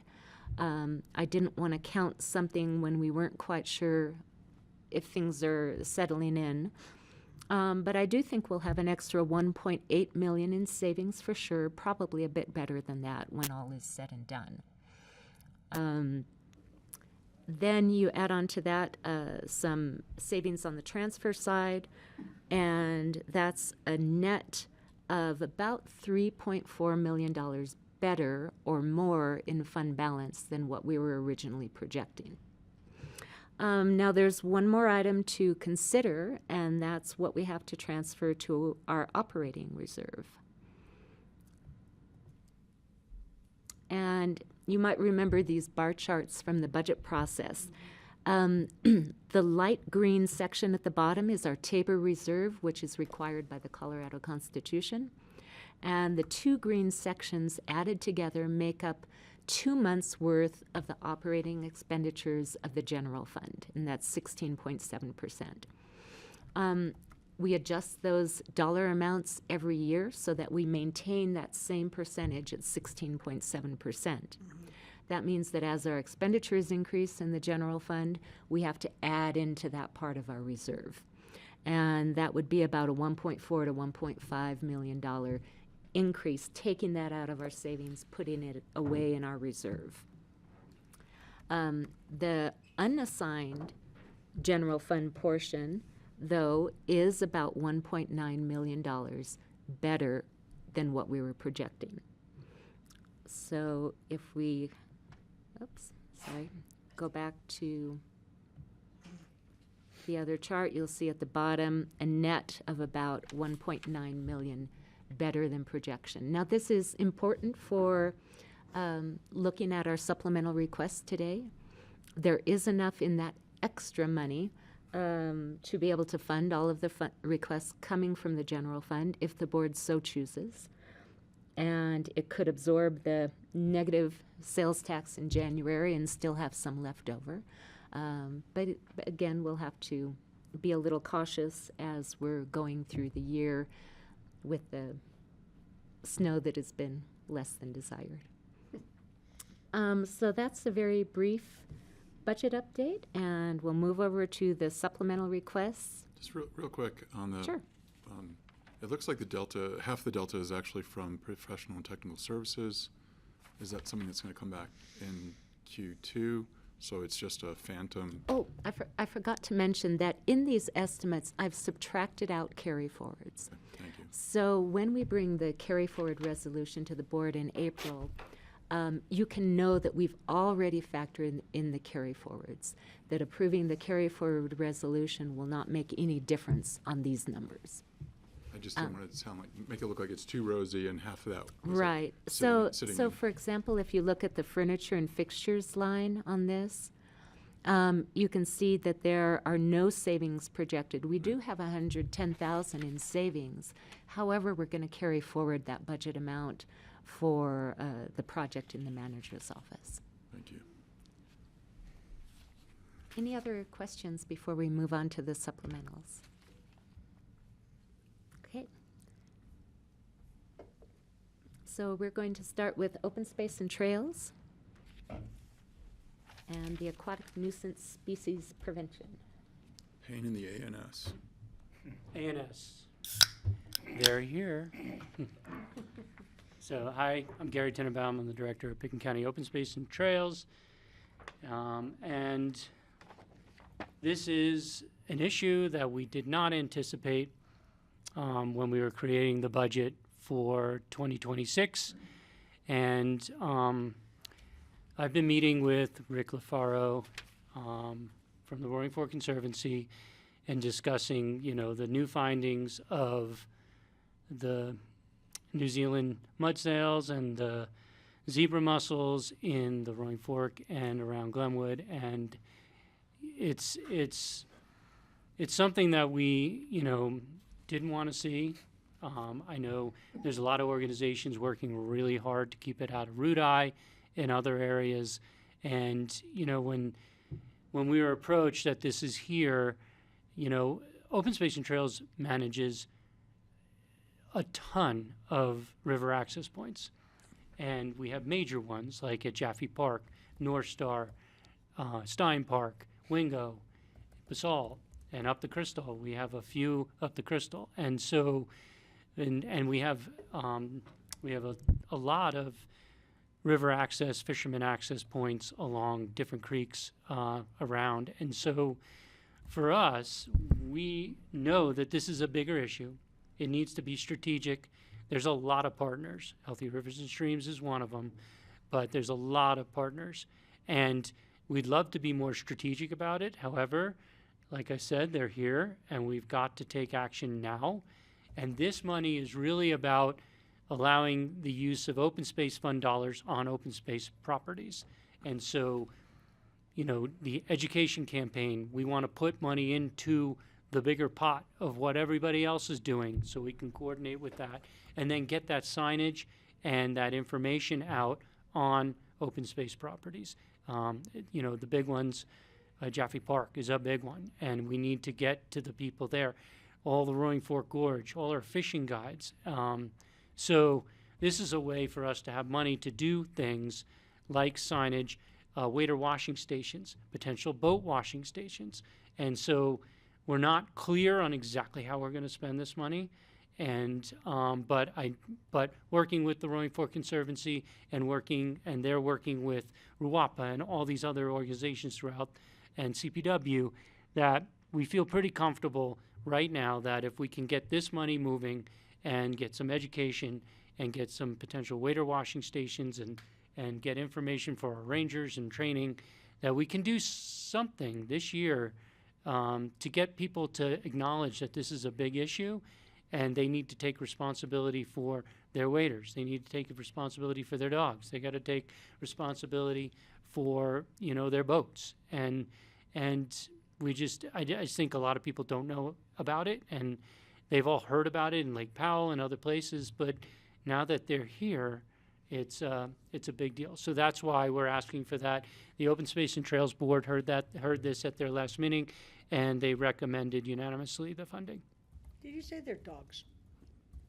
They get on dogs, and they, dogs from rivers. Oh, yeah. We're gonna have dog washing stations. Well, people should be washing their dogs before they go to other places. It's I think it's a yeah, great it's idea. a big.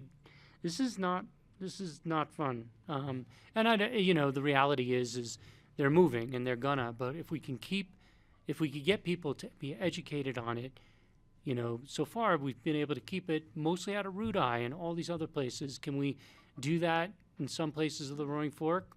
I feel we should try. Questions for Gary? Ted? Yeah, thanks for this.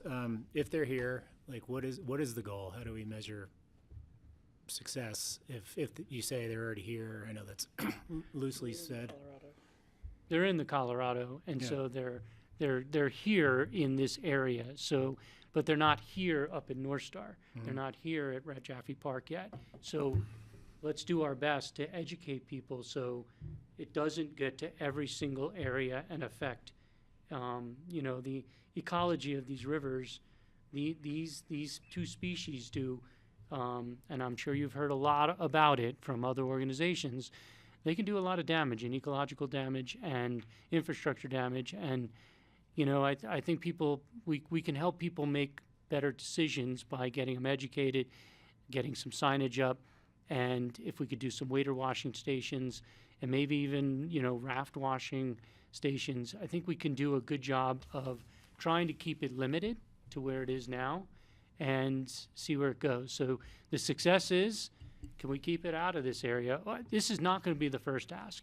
We're working with all these organizations, and we will be back with, what's Open Space and Trails' part. I'm not talking about what Healthy Rivers, they're already doing their own thing. You're going to hear from them again. And RUAPA is dealing with this, CPW's obviously dealing with this, and Roaring Fork Conservancy. And so we're all going to be working together on a bigger strategic plan. but at least this gives us a way to start acting now. Francie. I have a couple of questions about the portable washing stations. So, if you're washing at the put-in and the water's running into the river, doesn't it No, carry they're the ANS contained. with it? Yeah, no, we're not, these are all contained, systems. Okay, so you They're like not- put your waiter in a bucket or something. That Right, it's, You yeah. don't you're- spray it down. Right, you're not just spraying it in the river. You're gonna be Same with the- washing it with something that can wash these things off and kill them. And it's a separate unit. None of this is gonna get in the river. I see. And then when you do a raft, like I've been at Rudai with a big boat, where the whole boat is exposed, but with a raft, they usually sit on a trailer and they're not exposed. The bottom, how do you get to the bottom? You have to take it off the raft, turn it over, It's, yes, you're gonna have to. and then the water will flow in. It just seems really difficult. Well, no, you do it, like Rudai doesn't do it right next to the. No, I know. Right, so we do these away from Uh-huh. the river. And the boat washing station's a bigger deal. And so right now, we're trying to get the education piece first, then the waiter washing stations are relatively inexpensive, but we do have to have, there's gotta be people who maintain those. Yeah. And so we do have some staff who are around Jaffe Park and they can help, but we gotta work on with the Roaring Fork Conservancy if we wanna institute these in different places. There's already looking at a boat washing station at the Carbondale boat ramp, because that's a big one. And it's about, making sure you get the whole boat, and they do it far away from the river. And it's a similar thing to what they're doing at Rudai. At the news station down at the Black Bridge, or They're looking at the new takeout there? Yeah, they're looking at that. We're trying to act quickly, and then we'll be more strategic as time goes on a little bit. But time is not on our side. Greg. Yeah, great, thank you. I had a chance to talk to Gary earlier, and I just want to share briefly, RWAPA's been doing muscle mitigation and muscle control at Rudai now for several years. Pitkin County's contribution to that is $15,000 a year. We have 8 other partners who contribute anywhere from $10,000 to $15,000 a year as well, and we spend about $110,000 a year just at Rudai on the boat ramp. We're talking about expanding that to include the areas that aren't part of the boat ramp, where if somebody puts a kayak or a sup in the water, or fishing waders.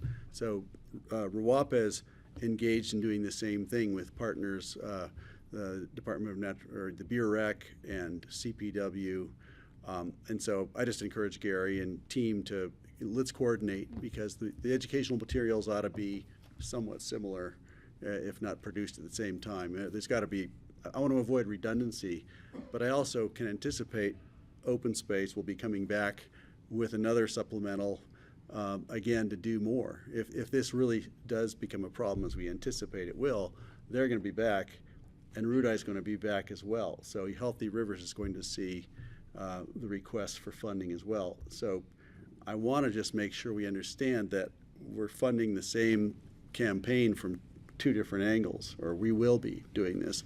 And I want to make sure we don't have redundancies, and I want to make sure that we don't rob Peter to pay Paul in order to get it done. But it's important stuff, and I don't know where the snails, are they just in the confluence of the Roaring Fork and the Colorado, or are they, do we know where they are yet? How far up Yes, the Roaring Fork Conservancy does.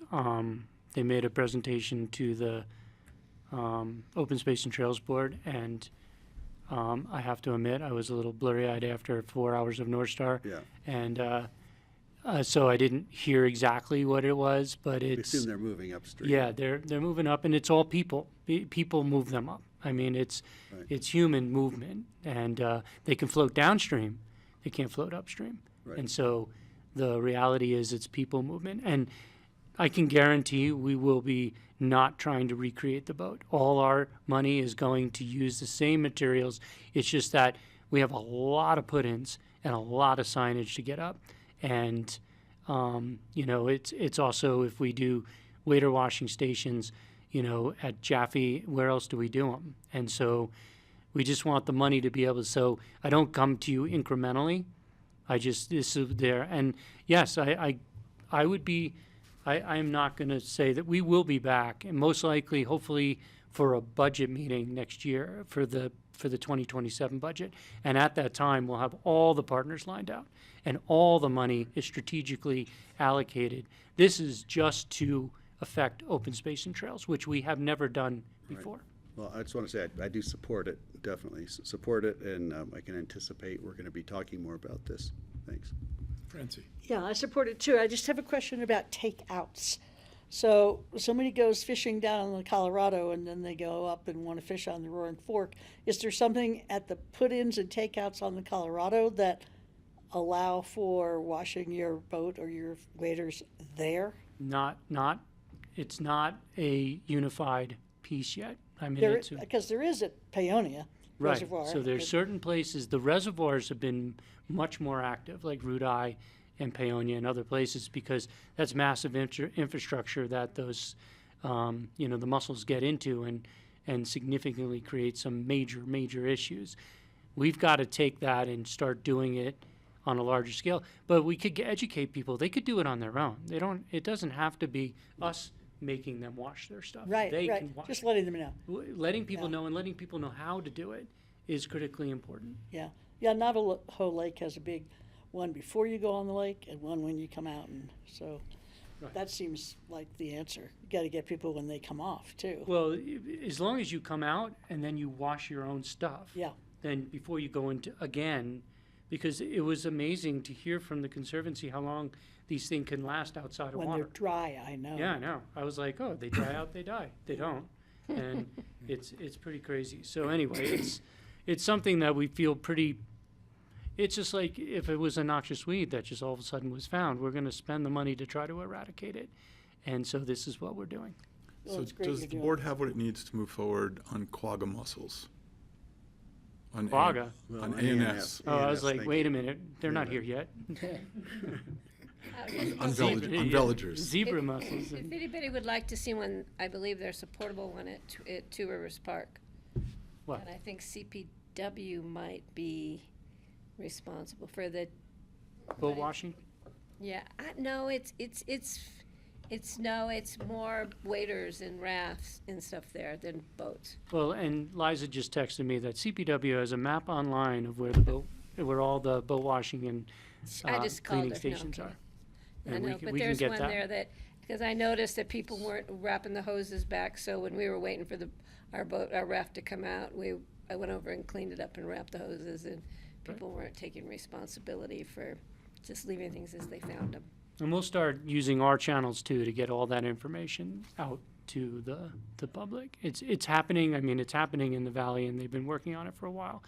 This is just to make sure that we're open space and trails and all the river access points that we manage are part of this puzzle. Great, thanks, Gary. Okay. We've got the money, Connie? Open Space and Trails Fund has plenty of funding to support it, yes. So are we going to approve these one at a time today? No, No, it's on our the agenda. coming first back reading will tomorrow. be tomorrow.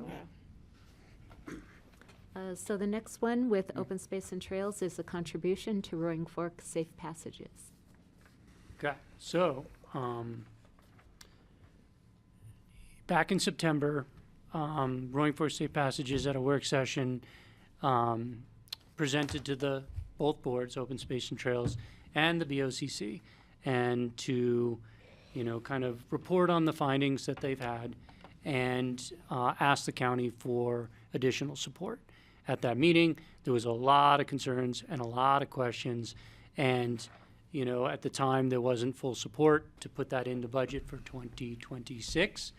And, the Open Space and Trails Board wanted to hear it again so they can make a real recommendation to you guys. And at their December meeting, that they heard a presentation from Roaring Fork Safe Passages and staff, and, Roaring Fork Safe Passages also heard that they might not be fully funded at what they were asking in September, which was a certain amount. And then, but what the Open Space and Trails Board has recommended to the BoCC is to fund the planning for the Upper Valley crossings, both at Brush Creek and the airport. They both connect to Open Space and Trails properties. And so in the in the budget supplemental, you have, RISE reasoning on how this funding can be used, especially when it's planning, because it's a proportionality thing of we're planning crossings that do connect open space and trails assets. And so, today's ask is for $200,000. The Open Space and Trails Board voted 4-1 to recommend this to you to fund. And in the memo, you see what they would use the money for. And so it's up to you guys if you'd like to take the recommendation from the Open Space and Trails Board or take an alternative. And we're just seeking your input. Greg. Yeah, thank you for letting me speak on this. As you know, I'm an advocate and have been since the beginning. I think it's important to the community, and I think it's something that we can easily afford to do. It's not obligating us to any horrendous budget numbers, but it could free up large amounts of money from other sources. Philanthropic money has certainly been suggested as helping pay for an awful lot of this. But this is a feasibility study with some preliminary designs. It's just the next step, and I think what I've heard from Jeffrey and Francie and I haven't talked to Ted at length about it, but I get a sense that there is support for this in the community and from you. You support the idea that we protect wildlife and we protect human life and property with, by moving toward wildlife crossings, which are still several years down the road, but we need to get started and we need to assure the community that we're on board for this. And so I'd like this to be a gesture, more importantly, support that we're on this and we're committed to it, to seeing it move forward. And then I know Jeffrey had made a proposal to fund perhaps at a lower level. I'm happy to have that conversation.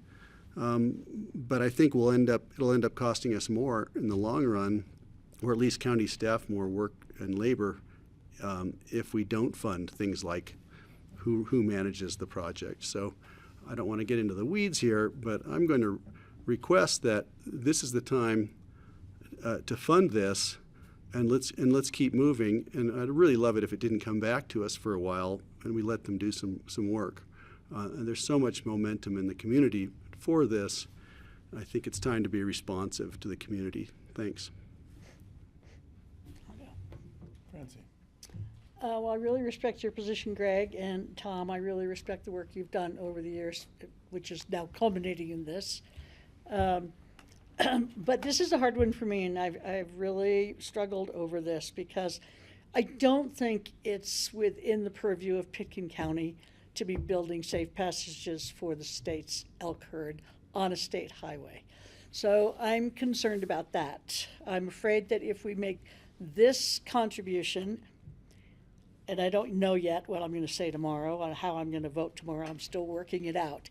But I'm afraid that if we contribute this $200,000, it's going to look like we're approving the whole thing, and you'll come back to us for the cost of the structure of the construction of the structures. So it's sort of the precedent it's setting that, oh yeah, Pitkin County will cover this. Everybody comes to Pitkin County and we fund everything. And, I'm very concerned about our budget this year and next year, especially after the January report. And I think about the other things we need to fund with the feds cutting our health and human services money significantly and all the other things that they threaten to do with our budget in Colorado. And then what the Colorado then has to pass on to the local governments in terms of money not being awarded to us. So I am concerned about the budget this year and next. Honestly, I've heard about a lot of philanthropists who want to support this, and I think that's a whole different avenue to take. Like I say, I am influenced by the letters we've gotten. They're very compelling. I am influenced by every time I look out my window into the eyes of the deer that are right outside my window. And I don't want animals killed on the highway or people. I'm just not sure it's Pickens County's responsibility to do this. That's where I am. Yeah, this is a tough one. I do support the idea. I feel like this is aligned with community values that we have. I feel like this is something that I've already heard from the community. Would love to see if we could snap our fingers and have it done tomorrow. It would be wonderful. The cost does concern me, but in the interest of seeing this move forward, and I'm just learning the rules and the options here that we have before us, I would like to see us offer support to get to the next steps, and maybe with some language tied to it that might not remove us from any responsibility in the future, but just make clear that we want to support this and see what the other options are. But I don't think, like Francie's saying, I would want to hear back about all funding coming from us. It's just not a practical project. That said, there's a lot of examples of where this is in place. It's not a crazy idea, safe passages. It's been working for years in lots of locations. And there are a lot of examples where counties did start the process, and then they took the ball in private-public partnerships that didn't involve county funding, got it across the finish line. So I'm happy to hear the whole discussion here. I think just in general, I support the idea. I would like to see it move forward. But that said, just getting into this and learning, how all these discussions work, I'm open to other suggestions if there's something that makes more sense. Yeah. I'm going to save my comments for the public hearing tomorrow, because I have extensive comments, much in alignment with Francie, some of what you said, Ted, and some opportunities we may want to be looking at as far as how the BoCC will address this. So I will make my comments tomorrow. I'll make mine again. And I'll tag on to them, trust me. Okay. Thank you. But I do really quick want to thank everybody for their letters. We've been reading them, and I want to thank everybody for their efforts. But we have a lot to consider here, and we have to be very careful with how we expend county taxpayer dollars. Thank you. Okay. Matthew and Ashley. Thanks. Thanks, Carrie. And so the public knows there'll be a public hearing on the 25th if this moves forward tomorrow. Thank you for your patience. No worries. Members of the board, good afternoon. Matthew Hi, Gillen, APSHA Executive Director, and I'm requesting $50,000 in general fund housing dollars to support APSHA. This will be matched by $50,000 by the city, and this is to cover a termed position. The APSHA Deputy Director, currently we have two, one of whom has been with us for 37 years. She is going to retire next March. We would like to convert her position to a termed position and remove management responsibility from her so she can concentrate on long-term projects to assist in our succession. The position, we are not requesting that the position be replaced, so we will have one deputy director. That deputy director will, of course, have more responsibility, and we're going to be moving around a few other things to spread out the responsibilities of the departing deputy director. This time next year, APSHA will have the same number of full-time employees as we do now, and we anticipate a small payroll decrease. So this is a true supplemental. It's a one-time $50,000 ask of the board to assist in succession planning and ease our management transition. Both boards? Yeah. Okay, so we'll get 50 and Yes, they'll get 50. exactly. I was wondering how you were going to hire somebody for $50,000. I'll take it. Yeah. So this is the BoCC's share of $100,000, which okay. is what we calculated we'll need in 26. And like I said, 27, we same number of FTEs, and we just made a small payroll decrease. Yeah, I'm in favor of this. I don't think there's a question. Yeah, and it's commensurate with the way we work with retirements or, it's a proper handover. So term limited transition, it makes And sense. Cindy has earned the respect to have somebody work with her to pick up what she knows. So That'd thank be you. fun to Apologies. watch. Apologies for our tardiness. pleasure. We were talking about electronic bicycles. Great. Any questions on the phone? No, Anything thanks. from Good to Matthew? see you again. Great. An easy Thank you. one. Thank you. Great. Thank you. See you Thank shortly. you. Thank you, Matthew. Thanks. Okay, next we have a request from Assets Management for the Sheriff's Evidence Room Fire Suppression System, and Jody is here to present this. Hi, Jody. Hi, thank you. Jody Grady, Payne County Asset Manager. This project has been on the books for a little while. In 2024, the Sheriff's Office came to Assets and had identified a concern for the critical evidence room here in the building, where we currently, thank you. We currently have a wet fire system in that room, and it was recognized that that is unacceptable for long-term and even short-term evidence, that if it gets damaged by water, it will destroy the evidence and break the chain of custody and all of that stuff.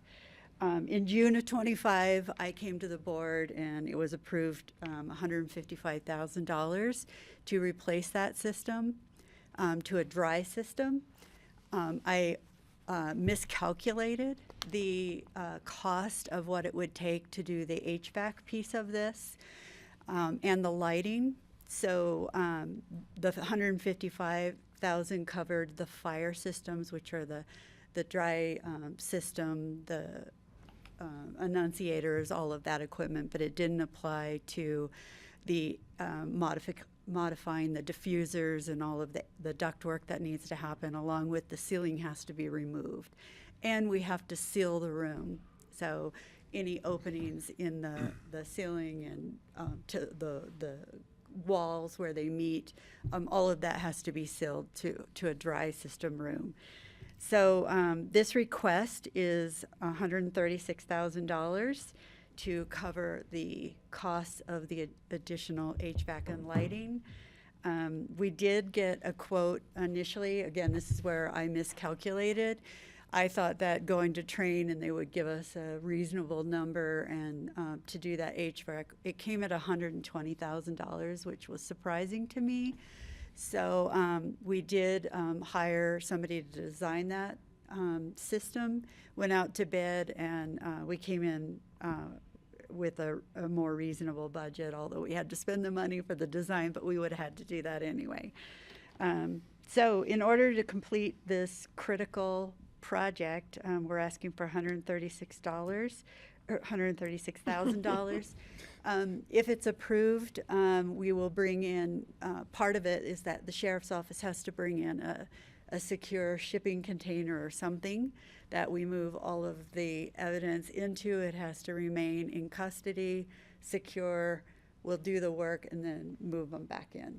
So we're hoping to be able to do this in May and June. The fire systems people are already hired and contracted. What we don't have is the HVAC, but we do have the bid to enter that contract if approved. And so just to be clear, the original ask only had fire suppression, didn't have mechanical, electrical, or plumbing? Right. It was a horrible miscalculation on my part. Okay. So it's not really a change. This is a change in scope. This is not. It's not a change. It's not a change for the original fire suppression. It's actually saying, oh, if we're doing this, we need to do We this. forgot as well. this piece. Yeah. Yes, exactly. So it's not a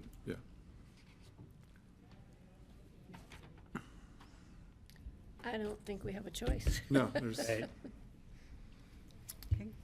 Yep. Thanks, Jim. I'm Thank okay with you. this. Thanks for confessing, Jody. Next, we have Dan and Michael for the jail remodel request. Good afternoon. Good afternoon. Gentlemen. apologies, we spent a lot of time talking about acoustic versus electronic bicycles, hence our We'll- tardiness. We'll try and be fast. No, you guys are good. Good to see you both. Well, thank you. I think most, if not all of you, heard why we're here, separate from this room. Dan, I'll let you go through the nitty-gritty details, and if you'd like. Sure. You want that? That's a little easier to read. Just Dan Fallon, Division Chief for the Sheriff's Office at the jail.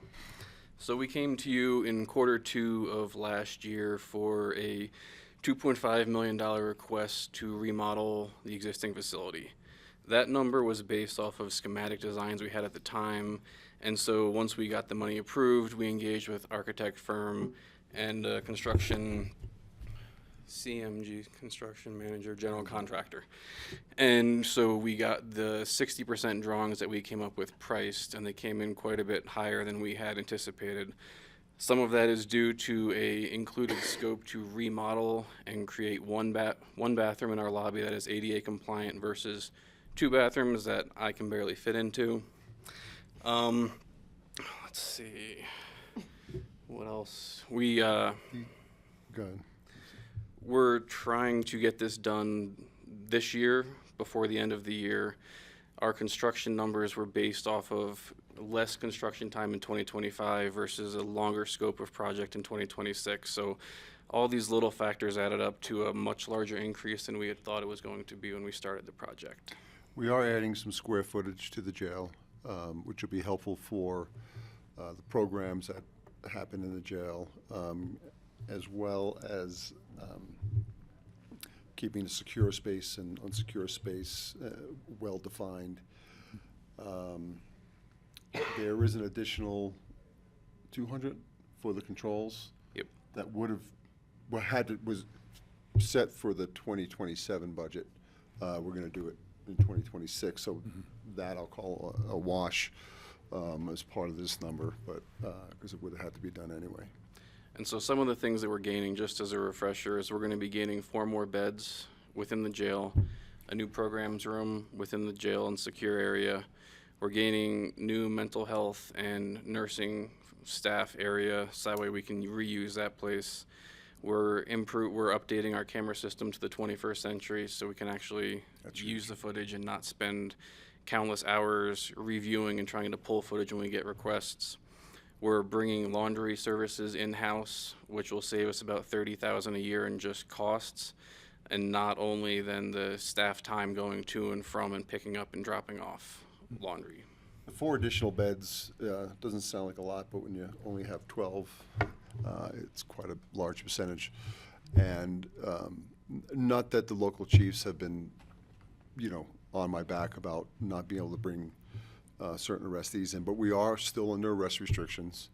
And the Sheriff's Office, Ashland Police, Basalt Police, and West Police, they just can't bring everybody in that they're clearing on a car stop or whatever reason why they made the contact with the person and has a warrant. They don't automatically bring them into the jail like they've been used to in the past.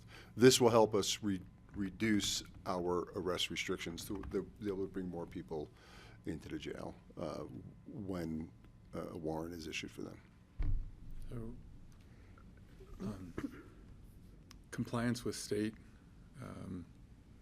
There's the man. He's on. Yeah, sorry, I have to ask it. By going through and doing this renovation, we should be able to eliminate, I would say, in the 3 to 6 variances that we'd be requesting, based on knowing how we would be able to use and have the programs room be a multi-use space, so we could double as programs that can be used as attorney-client visitation areas and any of those kinds of visits, which there are state standards that will be going into effect. And so we're trying to do everything we can to reduce the number of variances we're going to need for the facility. Thank you, Francie. I actually really like this proposal because it puts to rest for a while the really big new building, and it's something we hadn't looked at before. We talked about going up in the building. I love this idea of going out under the front entrance. I think it's really creative. And I think it would be a good idea if we reduce our arrest restrictions, given some of the events that we have coming up in the summer. So I support this. I think it's creative, and thank you guys for bringing it forward. I will give Jeffrey the credit for the use of the, making the outdoor space indoor Hey, space. way to go, dude. We knew he was good for something. Helps to have an architect on the board. It is. We need a marine biologist as well, it sounds like. I have a really quick Patty, question. please. What's happening with Earl Biss? My initial, that's not happening now, but my initial plan, I think, when you guys made your last visit, and you're welcome to take a before tour. And after. It is your We need to do a tour, so maybe we should do it before. yeah, Yeah. I would do before and after. Oh, we can do both. But it's still the same path for Preserve Earl's Earl Biss in artwork, some is have manner. that selectively demolished and someday sit in a lobby on a huge, like, cool steel easel of, with that 6-inch concrete block. Yeah, be hard to steal. But that's still the goal and the Okay, plan. great, thank you. Thank you. Questions for Michael or Dan? No, good job. Thank you. Thank you. Thank you, gentlemen. Thank you. Okay, we've got one more supplemental request, and this is in the Solid Waste Center. And this one is a little bit more administrative in nature. About a month ago, we issued the first debt issuance of the year for the Solid Waste Center, $22 million in bonds in order to fund the landfill expansion and construction of the new Scale House campus. And it was a great bond issuance. There was very strong demand, with demand almost 10 times more than what we were actually offering. That allowed us to get a $3.65 million premium on the bonds. We had originally budgeted the bond proceeds in the 2025 budget. We're carrying that forward to 2026. And we had put in for 2026 an estimated debt service payment. Now that we have actual numbers from the bond issuance, this is a cleanup so that we've got the right amounts in the right line items. We're including the debt issuance costs, the bond premium as extra revenue, and also interest on bond proceeds, an estimate on that. So altogether, this actually brings in an extra $3.75 million to the Solid Waste Center, which will be very helpful in funding their project. Fabulous. Yeah. Any questions? Okay, well, that's all we've got for today, and we will be back tomorrow for first reading of the budget resolution. So thank you We'll for your be here. time. Thanks, Connie. Thanks, Connie. Thanks for your patience, and again, apologies for talking about e-bikes all afternoon. Could do it more. So Kim, we're moving over to open discussion. We're open to future agendas, aren't we? Sorry, I looked at future agendas, and the first thing on there is, sorry, we're on future agendas. Thanks, Kim, for keeping me honest. My job. You, Kim. He just said Kim. No, I've been tasked with keeping him honest. You're otherwise dishonest? Without Patty? So since I think we had Ryan, ZGF is only 30 minutes on that first one. I'm just looking at everything saying it looks too short. The life. Which day are you on? I'm on the March 17th. First date is, Sorry, I'm having access issues with Civic Clerk right Yeah. now. no, you're good. So Occurs to me they we might have, need more we have, time. yeah, we have ZGF, and it seems like we have 45 minutes for the youth advisory, and then just a half an hour for the airport. It's the P&Z meeting again. Everything's short. Yeah. The 17th, I have confirmed that we will be able to extend till 5 o'clock. The P&Z might go over there. Okay. But I have another addition to the agenda that I will bring up after we address the ZGF piece of it. Okay. Will ZGF be here? ZGF will be virtual, but Okay. yep, and then we'll have staff. And I'm just going to voice a concern for the board that I think we're giving Levi. Levi seems to be getting the short end of the agenda a lot, and just leaving him for open discussion when there's a lot of moving parts. and we're serving on quite a few committees. I don't think we're coming in as informed as we could be, as we have in past legislative sessions. So the briefings, leaving them for open discussion is not really working. I will say that, but based on prior discussions with the board, we had moved Levi to open discussion to make room for the ZGF presentation on the 17th because we were crammed. So that was a one-off for next week because of trying to fit everything in. I'll back you up, I remember that. Yeah, I'm just saying I'm still not comfortable with it, given what's. Yeah, we also going still on, have so. time on the legislature, it's not like this is the last time to bite at it. Can we talk about the agenda for that day, and maybe are there any changes or things we could do to make it shorter? I'd be open to starting 15 minutes early if that makes a difference, or abbreviating some things a bit more. I don't know what to expect from the Youth Advisory Board, but do they need 45 minutes? They were booked for They 90 wanted minutes. an hour. Yeah, well, I'm sorry.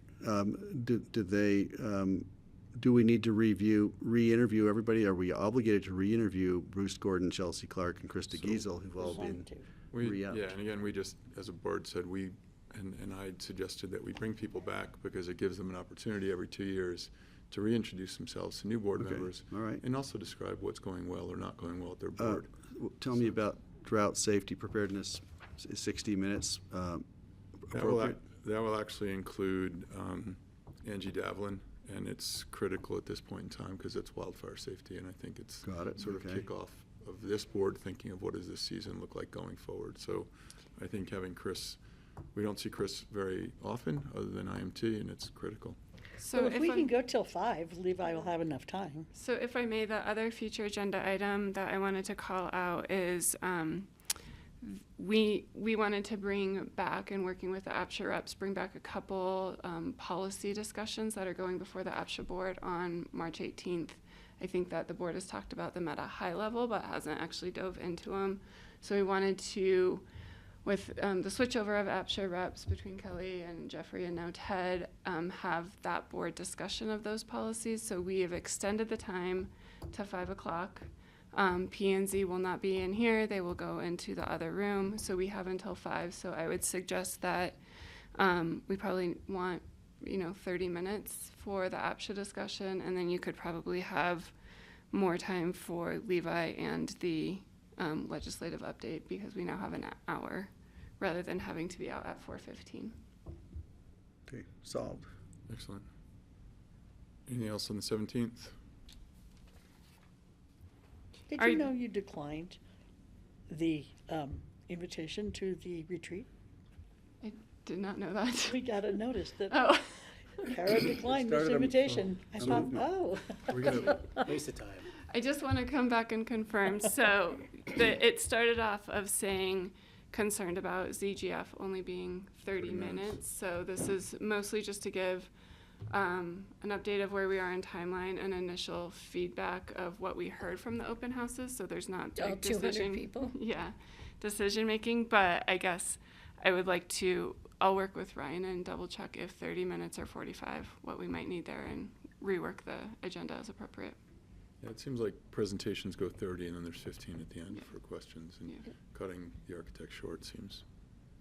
And if we don't have a hard closure at 5, we could go over Well, 5. I'm just trying to keep us on time. I know, you like the clock. I've noticed that. Patty? Yeah, and one of the things that came up at the open house that I'm still confused about is I heard from Tony, it was a law, a FAA law about moving the de-icing, and I'm like, I've never heard about that. I think it's the fact that they're changing it from the ALP. So can we get clarification? Because it's impacting the overlap of the new building versus the existing building. I want to see if that is still an issue. And I want to see if there's a way to amend the ALP possibly, so we can do what we need to do with de-icing to not have that overlap. And that was a big push. Tony's on me about ramps versus jetways. And he was using that, somehow tying it in, so I was very confused. So I would like some clarification at that. Yeah, we can have that part of it. And It have- could be simple, it's the ALP and you can't amend it, or you could amend Yeah, it. yeah, Okay, we thank can you. get some of that. Greg? To follow up, I had the same conversation with Tony, but then also Evan Marks had a lot to say, and Kara and I spoke after, and I got the impression we're going to hear about, maybe with Ann and our financial advisory board, proposals that have come forward, from Evan, suggestions he's made,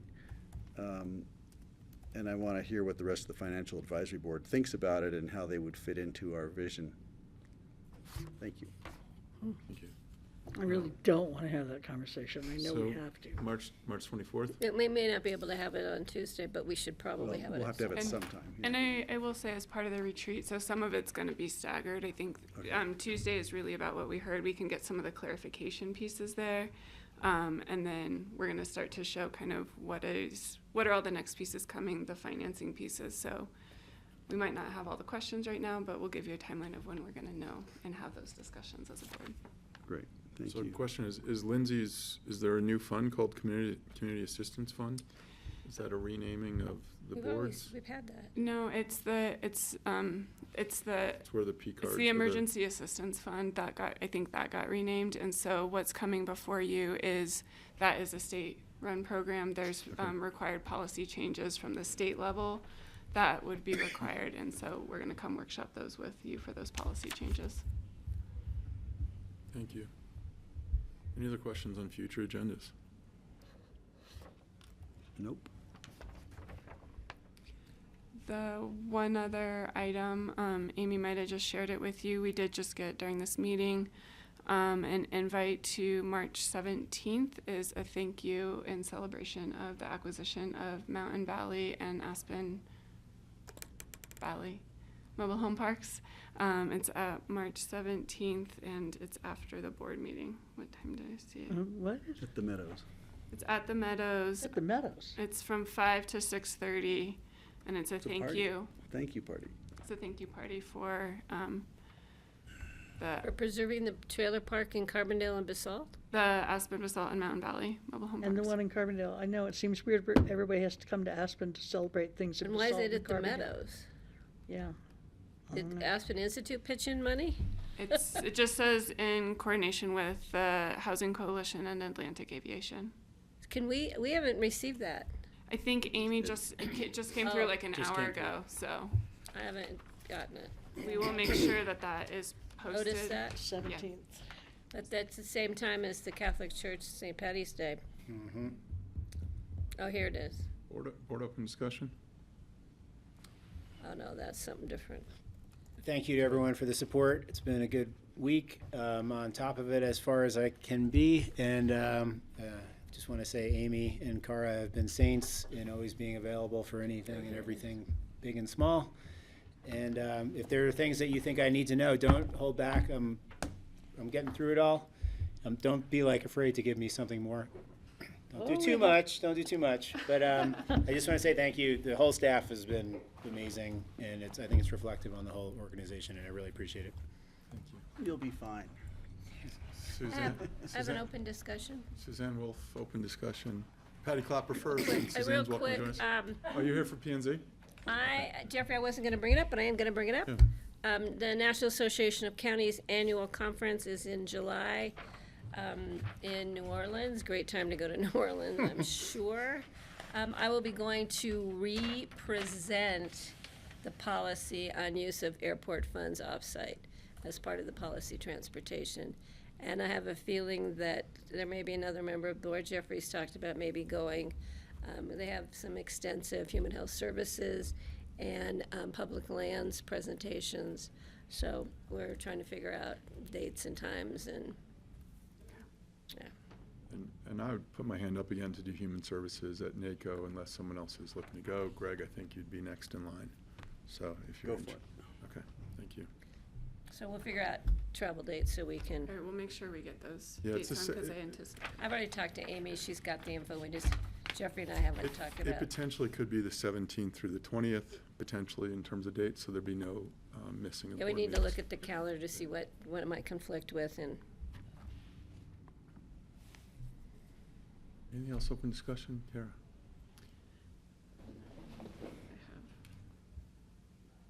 Is Suzanne here to throw us out, or? She's here for 4:30. You are, I was just Waiting for us to kidding. leave. I have to say, my heart dropped when I saw you come in.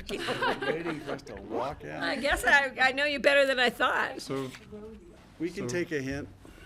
hearing no further open discussion, this meeting is adjourned. We will see you tomorrow for our Wednesday meeting at noon.